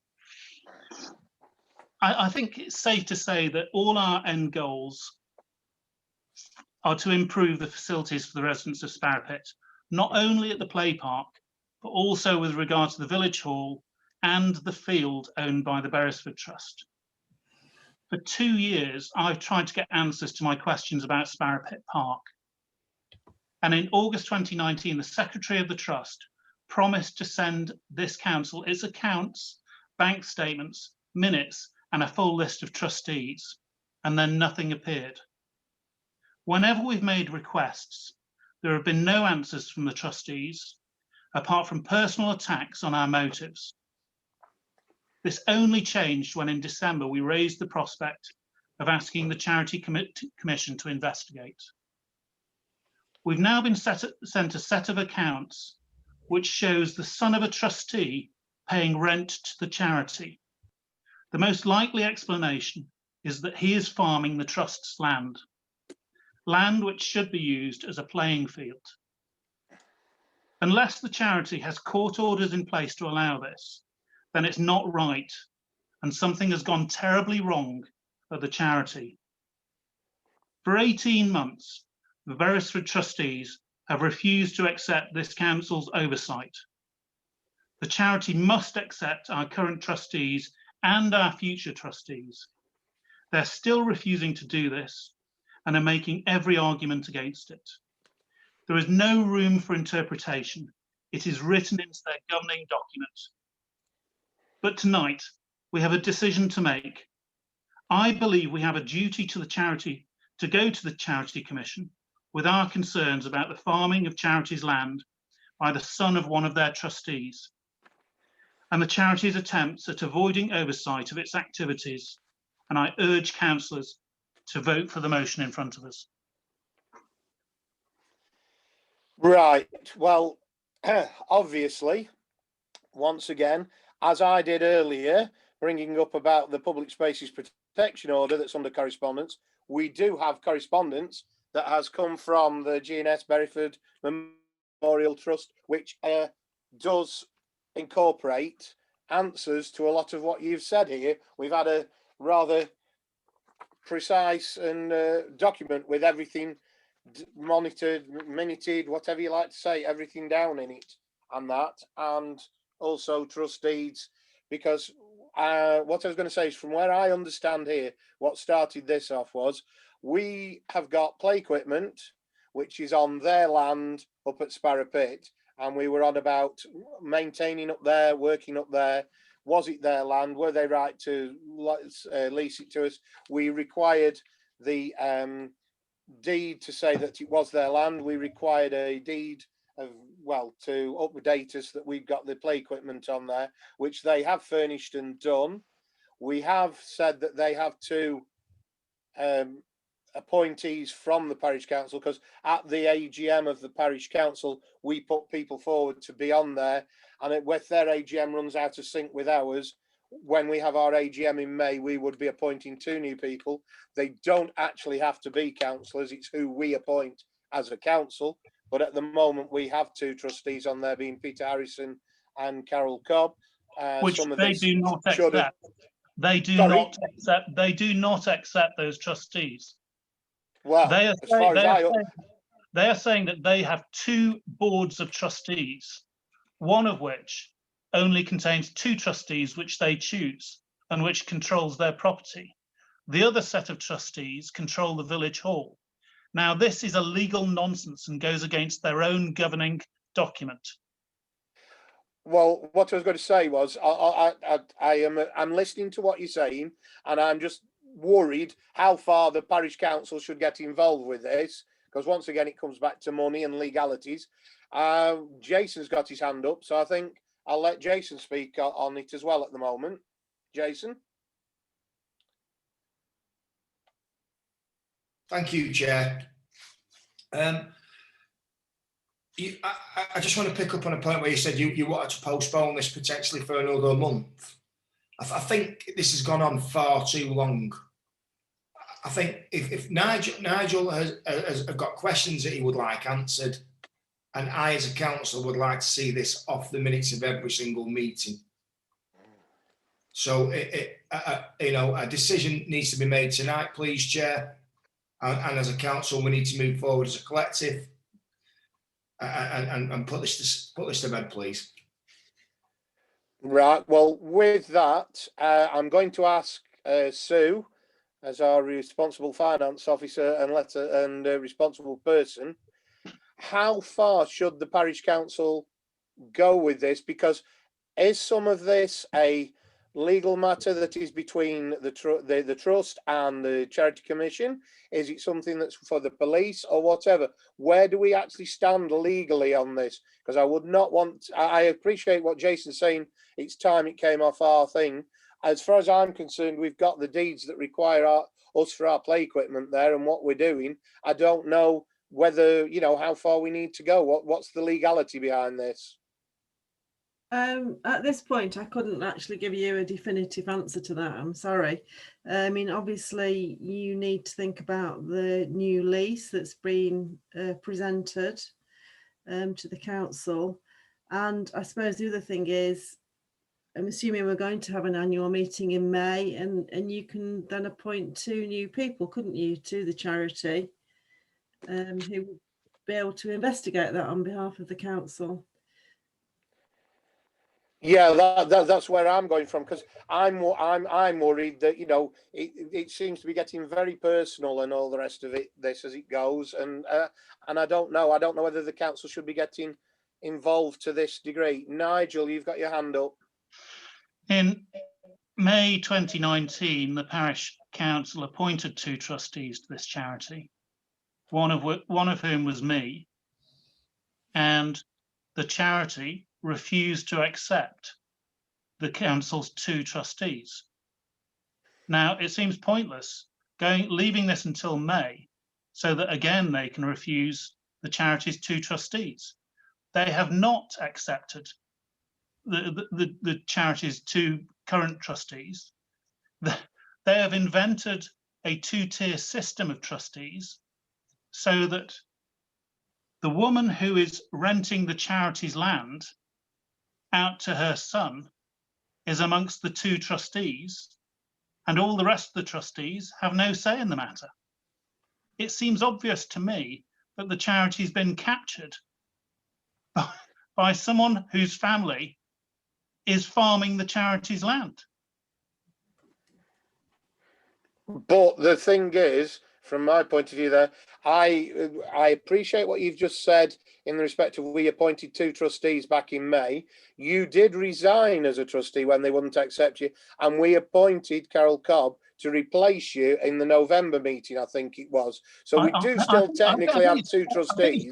I think it's pretty obvious from my resignation note that I was not prepared to have legal responsibility as far as the Charity Commission was concerned for the governance of a charity where the other trustees would not accept that I had the right to look at a bank account, the annual accounts, the minute book, or which other people were actually trustees. Yeah, but what I'm saying is when you did resign, we did appoint somebody else. So technically, we do have 2. This council now knows that a charity, which we're paying money, we're giving benefits to by maintaining their play park, and which we are meant to appoint 2 trustees to, is actually renting out its land to one of the trustees. We have a clear moral duty to either go to the Charity Commission or to go to the police. Right, Chris, you've got your hand up. You've been waiting. Yeah, we're just going around in circles here. But I agree with Jason. This has just gone on and on and on. Look, it needs sorting, and one way or the other. And you know, it's all this having to chase people who sort of are elusive like this. I mean, I'm happy. Let's just vote. I'll second it, just so we can have a vote one way or the other on it, because it goes on and it's taking time up that should be on other things, and that's because this charity trustee or whatever they are will not reply to stuff or will give us limited information. So let's just have a vote, whichever way it goes. Move on, please.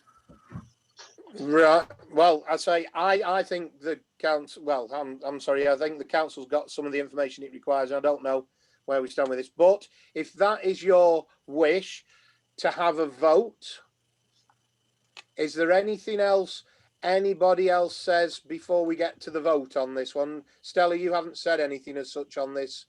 No, I made my feelings. I made my point at the last meeting when it was brought up. I just feel as though we need to get to the bottom of it because it's taking valuable time up. Like you say, I mean, it's nearly 9:30 and we've still got a few more things to do. So just let's vote, get on with it, and then whatever the outcome is, if it comes out that it's all legal, then it's all legal. If it comes out it's not, there's something wrong, then it comes out.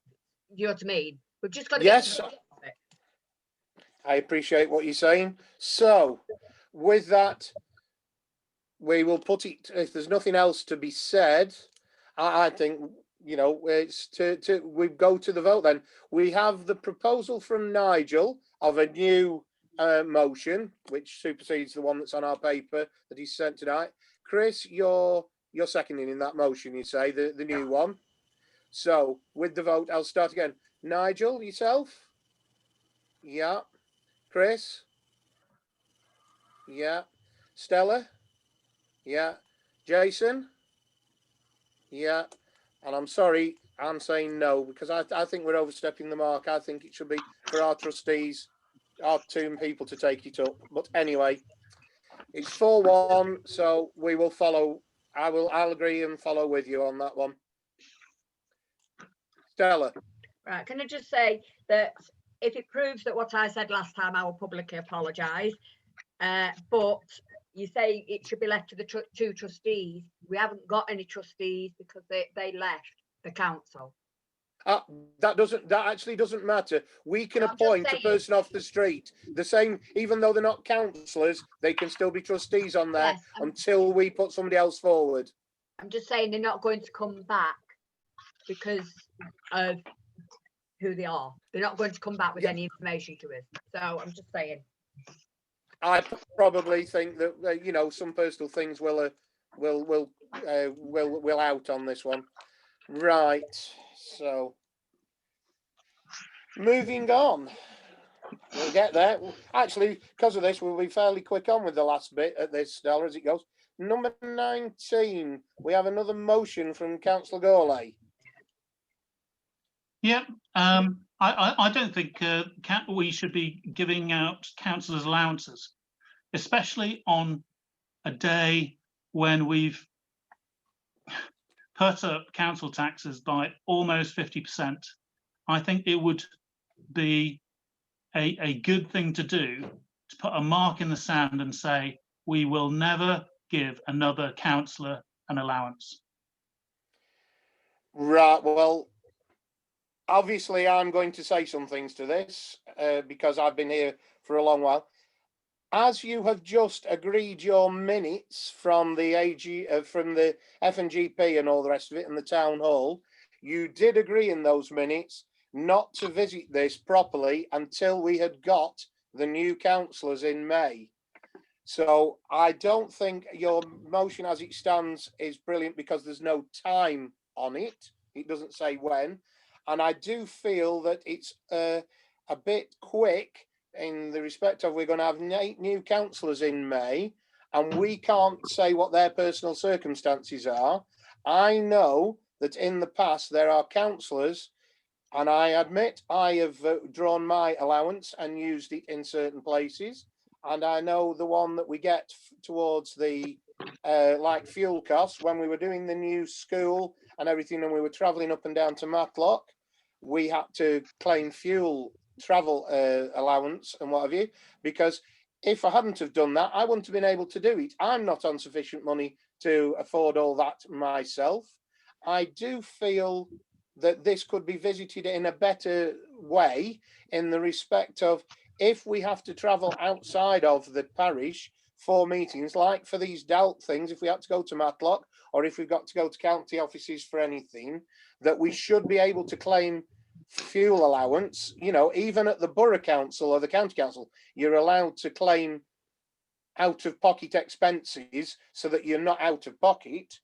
And I feel that this could be worded better, and I'd sooner we looked at this as a proper motion ready for the May and that all the councillors, because otherwise I feel if you take everything away, as you've suggested here, that you would turn it very elitist, that you won't get the people who might just need that fuel cost or whatever. Does that mean every time we need to go somewhere, we've got to ask for a taxi or ask to go for a lift with somebody, or we don't attend meetings? It's all right at the moment while everything's on Zoom, but over the 20 years I've been on, I've done a lot of traveling around and different things. So I'm sorry, I'm against your motion as it's written, but I'd like to see that we could possibly come up with something and reword it where, you know, so that people aren't out of pocket. Otherwise, you're not going to bring in lower income type people who give a lot to the community.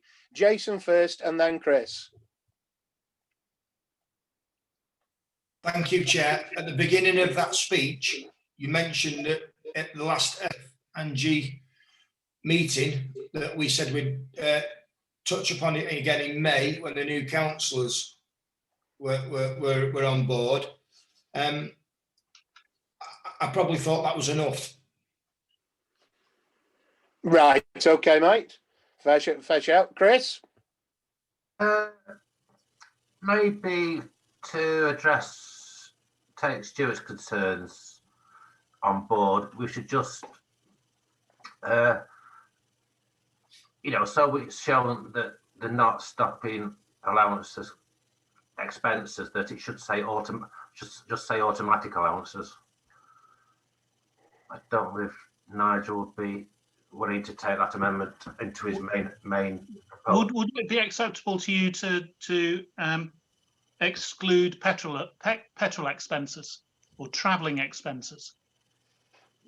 Me personally, no, because we have our, like I say, I get given an iPad to do my job as a borough councillor. They pay for the broadband. We here have said other things.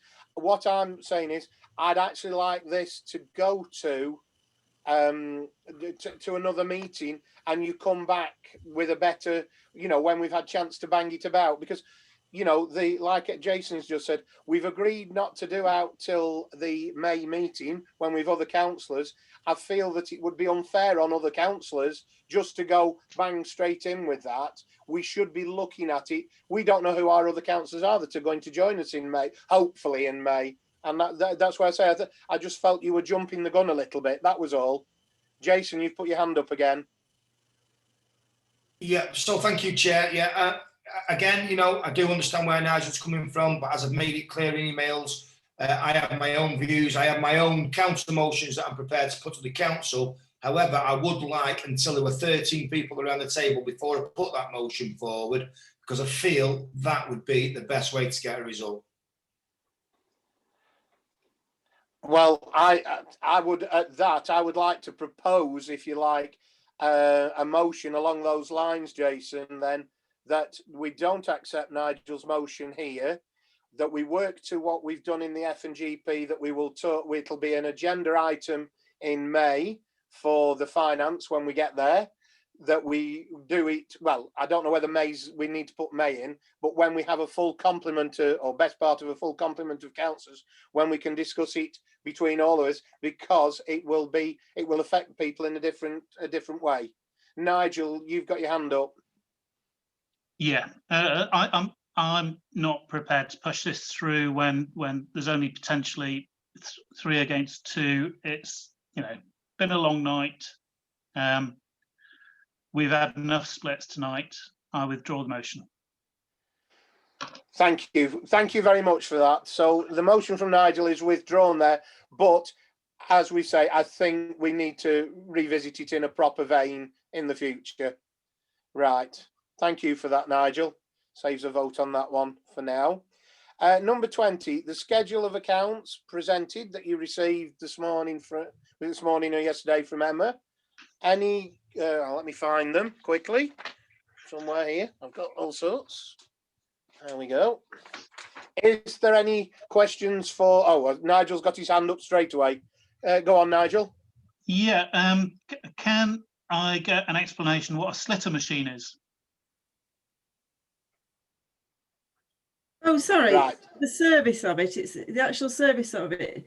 It's what is a slitter machine? You use it on the bowling green, and I think it makes slits basically that aerate the green. Yeah. What I could be making. Jason, I was just going to say, do you want me to answer part of that? And I see Jason's got his hand up, but as he's chair of amenities, I wonder whether his hand was up to actually answer that for you. No, it's a case of when they finish bowling before they start the next season, over a period of time, the park keeper, I call it a spiker, they call it a slitter. It's like an aerator. It's like you walking around your lawn with those spikes on the bottom of your shoes. It's something that has to be done, but the machine does need to be maintained, and that's one of the things we have been talking about. Jason, you've got your hand up. Yeah, thanks. Sue, check number 9056 for the annual play inspections to Alliance. Yeah. Is that a one-off, or is that like an annual fee? It's annual, that. Say annual. Annual. If you remember, in around about October, I brought concerns over the quality of the inspection from the Alliance, and I did ask. Well, the Amenities Committee asked for 3 quotes on moving the inspections to another company, but I don't remember seeing those quotes provided. So has this paid for 2021, or is this paying for 2020? This is paying for the year we're in at the moment. I'm pretty sure that we've tried to find some alternatives, and we've been to Dalk and asked them, but there appears to be nobody local to us that could do it. I think there is perhaps the possibility that we could train our own staff to do it. Right. Okay. Well, I'm going to say Chris has got his hand up and then Stella. Chris first. It was very basically the same thing because, you know, we did vote to get 3 quotes. I'm sure Emma said she'd already got 2 quotes, unless I imagined it. But no, there is a website you go on and it will, you know, so it's, well, that was one of our biggest concern. And I think maybe to show to our neighbours that we are taking things seriously. When we say it's this year, is it this financial year or this calendar year? Do we know? Financial year. So basically, we pay.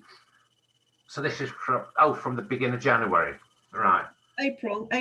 Sorry, April. Yeah. So it's not. So it's not for the next financial year. So basically, this payment will just take us up to end of April this year. End of March. End of March. Yeah. So that's all we're paying. That's all we're paying. That's all we're paying for. So if we got these quotes, we would still have the option after that to change. Yeah, you're having another amenities committee, aren't you? Soon, I think. Right. Would it be able to put it as an item? Well, with Jason's, if Jason would, do you think that would be a good idea to go on the agenda? Jason? Yeah, sorry, thanks, Chair. So yeah, I'll speak to Emma tomorrow and we'll make sure that that's on there for the next meeting. Yeah, well, I've 2 other hands up. Stella had got a hand up and then Nigel. Yeah, basically, if there is, like Sue said, if there is a way that we can train our own, surely we can train someone to do it that suits our needs, because obviously these inspections haven't done us any favours. So if we could train somebody to do it, you know, maybe Phil or somebody like that might be interested in doing some extra work and earning extra money. I don't know, but it seems sensible to look for someone who knows the park itself and knows what needs inspecting and reporting back to us straight away.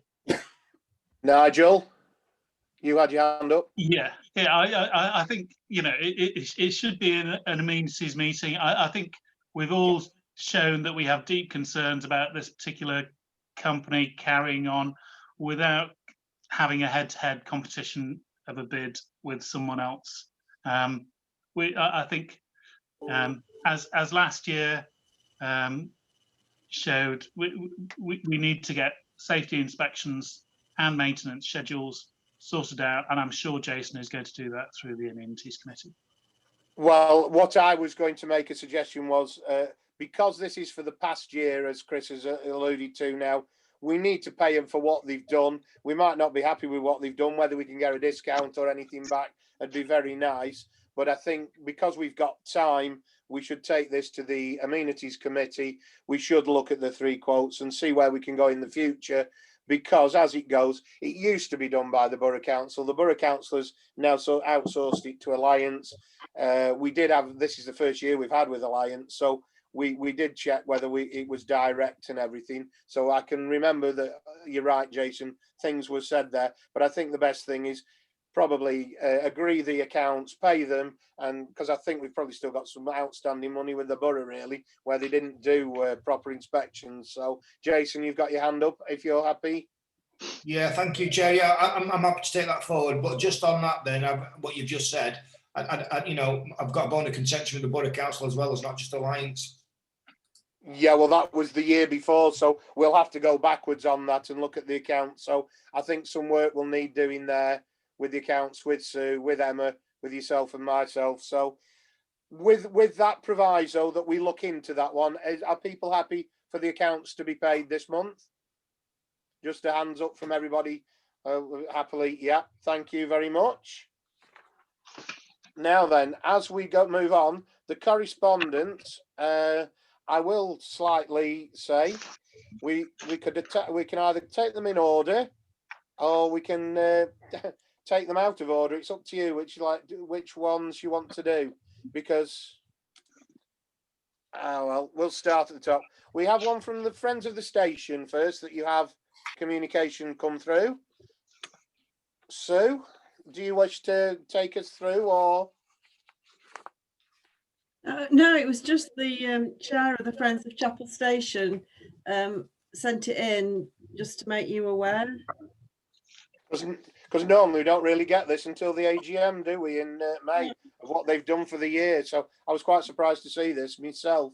I think, and as it is their road, I don't know. Is there anything we can do to assist? I think it's been sorted, because there's been a subsequent email, but I think he just wanted to make you aware in case any residents were contacting you about the issues. Right, so we've replied. That's the reply, and that sorts that one. Where are we with my next one? The public footpath diversion order. That's just been presented to us by High Peak Borough Council. Oh yeah, I that was the one. Yes, I did see this. Now I know I'm not going to say we need to do anything with this one or anything. This is on has been on the cards for a long while. This probably is before all of you came on to the parish council, because the field there, they applied to build some houses in it to the people who owned it. It came through our planning, the footpath came through, then the planning came through and other things. It's probably something that's about 6 or 8 years old, this, and I'll be honest and truthful, when I saw it, I thought, thank God that's finally come through. It does actually make sense. And if you go around there where they're going to build and everything, rather than it going through somebody's garden, it does make sense. So it's nice to see that that's been actually finalised and written on, but it does mean that it can go towards you, Chris, in the respect of your footpaths group, in the respect of that one has been diverted and has got a proper diversion as such, so that the footpaths group know about that. We're really more tramway. Right. Well, going back then, we had the 3 Ps. You know, there was a lot more done with paths. So it's nice to see that's actually a proper one. So that's really, like you say, for notification more than anything, but at least you know it has happened. Then obviously I spoke about it earlier, the public spaces protection order, which you've now got there to see about the wildfires and everything. Now the case is with this, obviously, I don't know whether people want to look at that, and I'm sorry to be putting it on to you, Jason, with amenities as such, but I don't know whether we want to be doing anything in the respect of the Needham Rec or the park, whether we would want to look into this, whether it affects us if people were to let off Chinese lanterns or to use barbecues or anything like that. I think that's just one for you. It's to know, but see what you think. Yes, you put your hand up. What do you want to say something towards that? Yeah, make sure. Yeah, I would actually, Chair. I've really sort of only picked up on this tonight, to be honest with you. It wasn't top of my priority list. But ordinarily, you'd think I might support it, but I'm not sure that I would completely support something like that, Chair.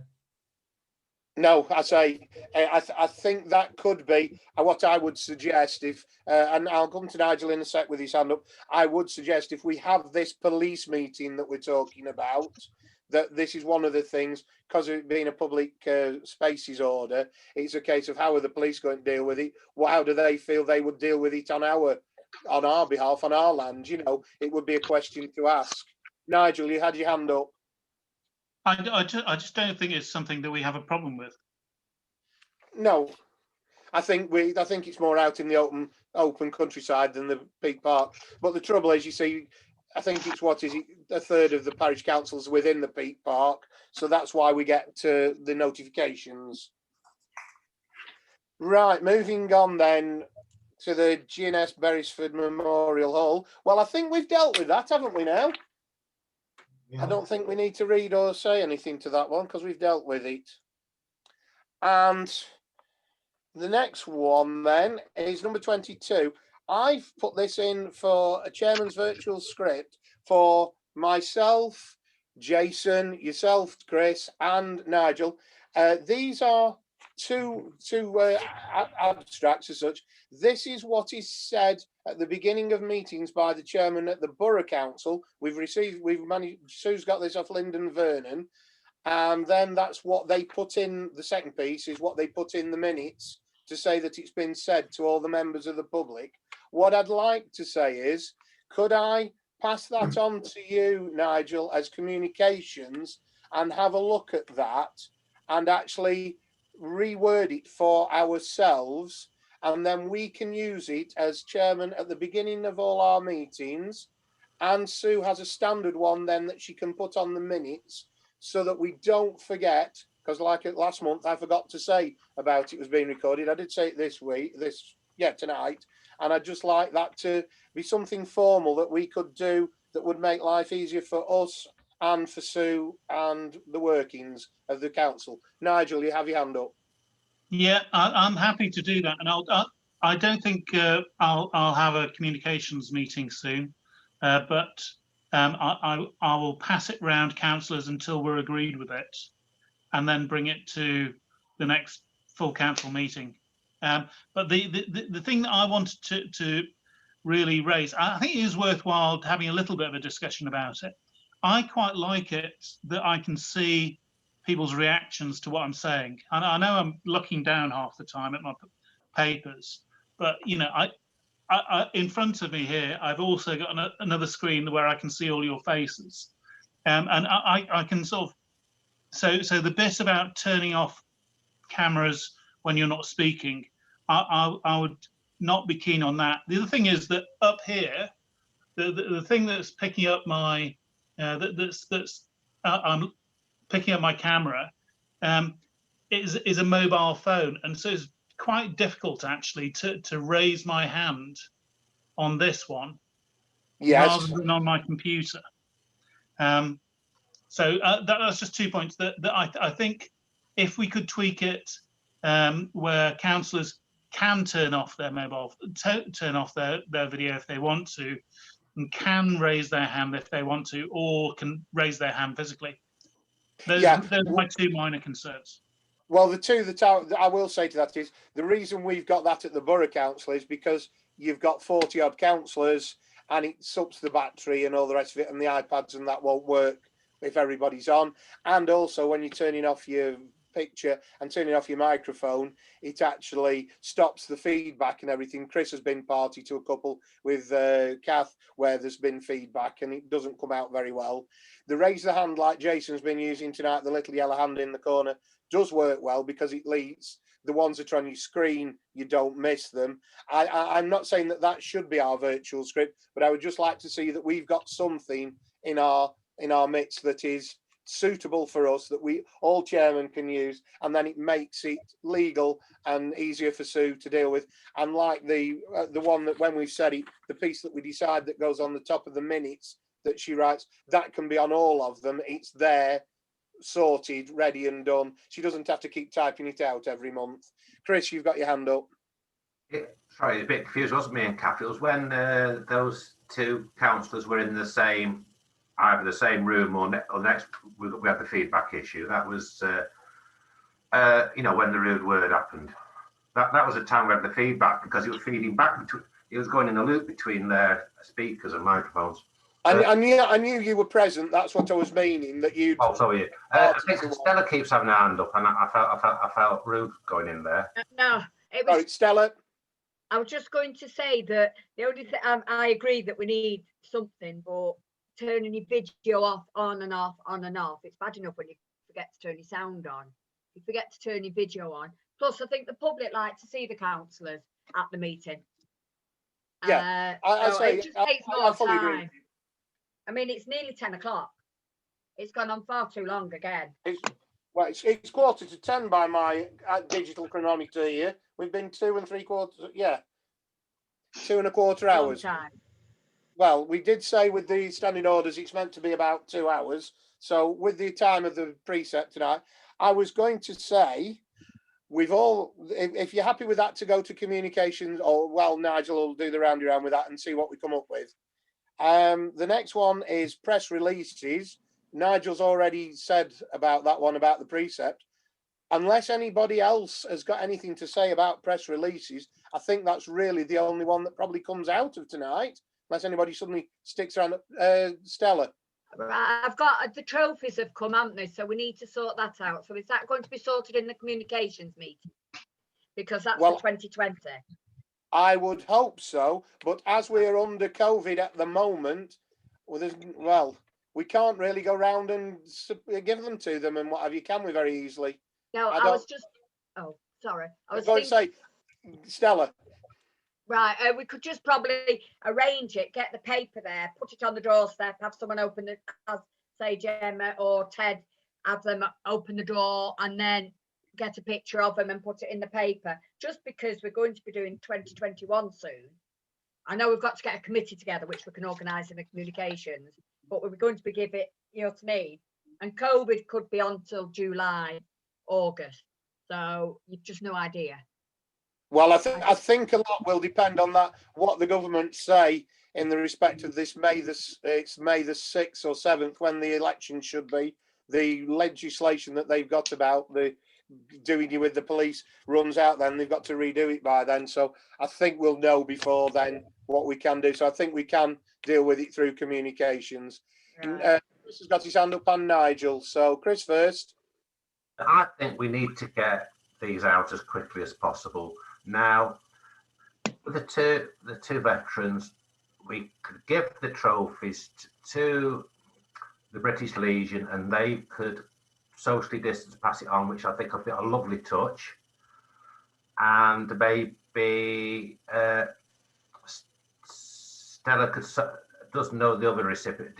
Am I right, Stella? You know the other. I know the other recipient as well. So I think we need to get them out in this week. You never know what's going to happen to people, you know, and it's time's going on. Right. Well, I think what I would suggest then is Stella and myself, if we get together and see what we can sort out for these, do you think? Yeah. I mean, I don't want to be in a picture or anything. I just think it'd be nice if we got in touch with the press to call Ben from Books and Advertiser, came, arranged a time, say with Gemma. She came to the doorstep, picked it up and took pictures. That'd suit me fine. And then she can say a little piece.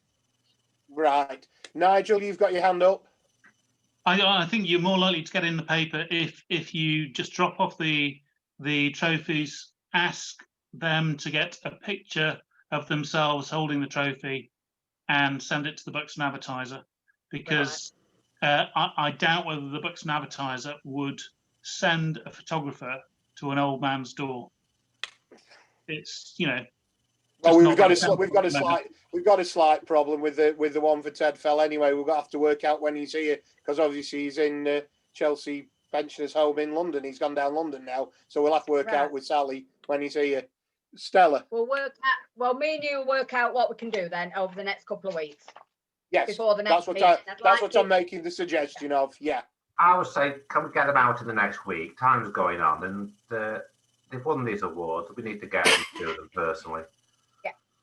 Yeah, right. Well, with that, I am going to say, because of the conversations that we had on Friday and different things, number 24 that says to resolve the exclude the public and press.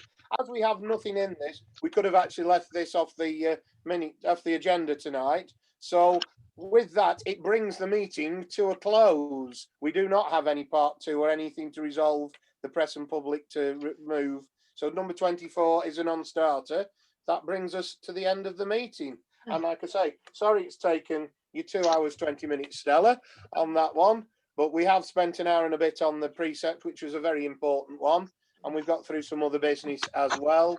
So I would just like to say thank you to everybody for sitting through that, because it's one of the hardest meetings of the year to deal with that, with precepts. Yeah. The next hardest is the May one, when we've got new people who don't know how things work. But anyway, thank you all very much for your attendance. And please, as I would say, normally drive home carefully, but I would say stagger up the stairs to bed carefully. Good night, everybody. Thank you very much. Bye. Good night. Thank you, Sue. You like to slowly switch everybody off, or whichever way you want to work it, if you're happy with that. Right, cheerio. All right, Nigel, I'll speak to you. Yeah. And on. Let's have a talk tomorrow. Okay. Yeah, it's all right. The phone's ringing already. Okay, I'll speak to this person. Good night, everybody.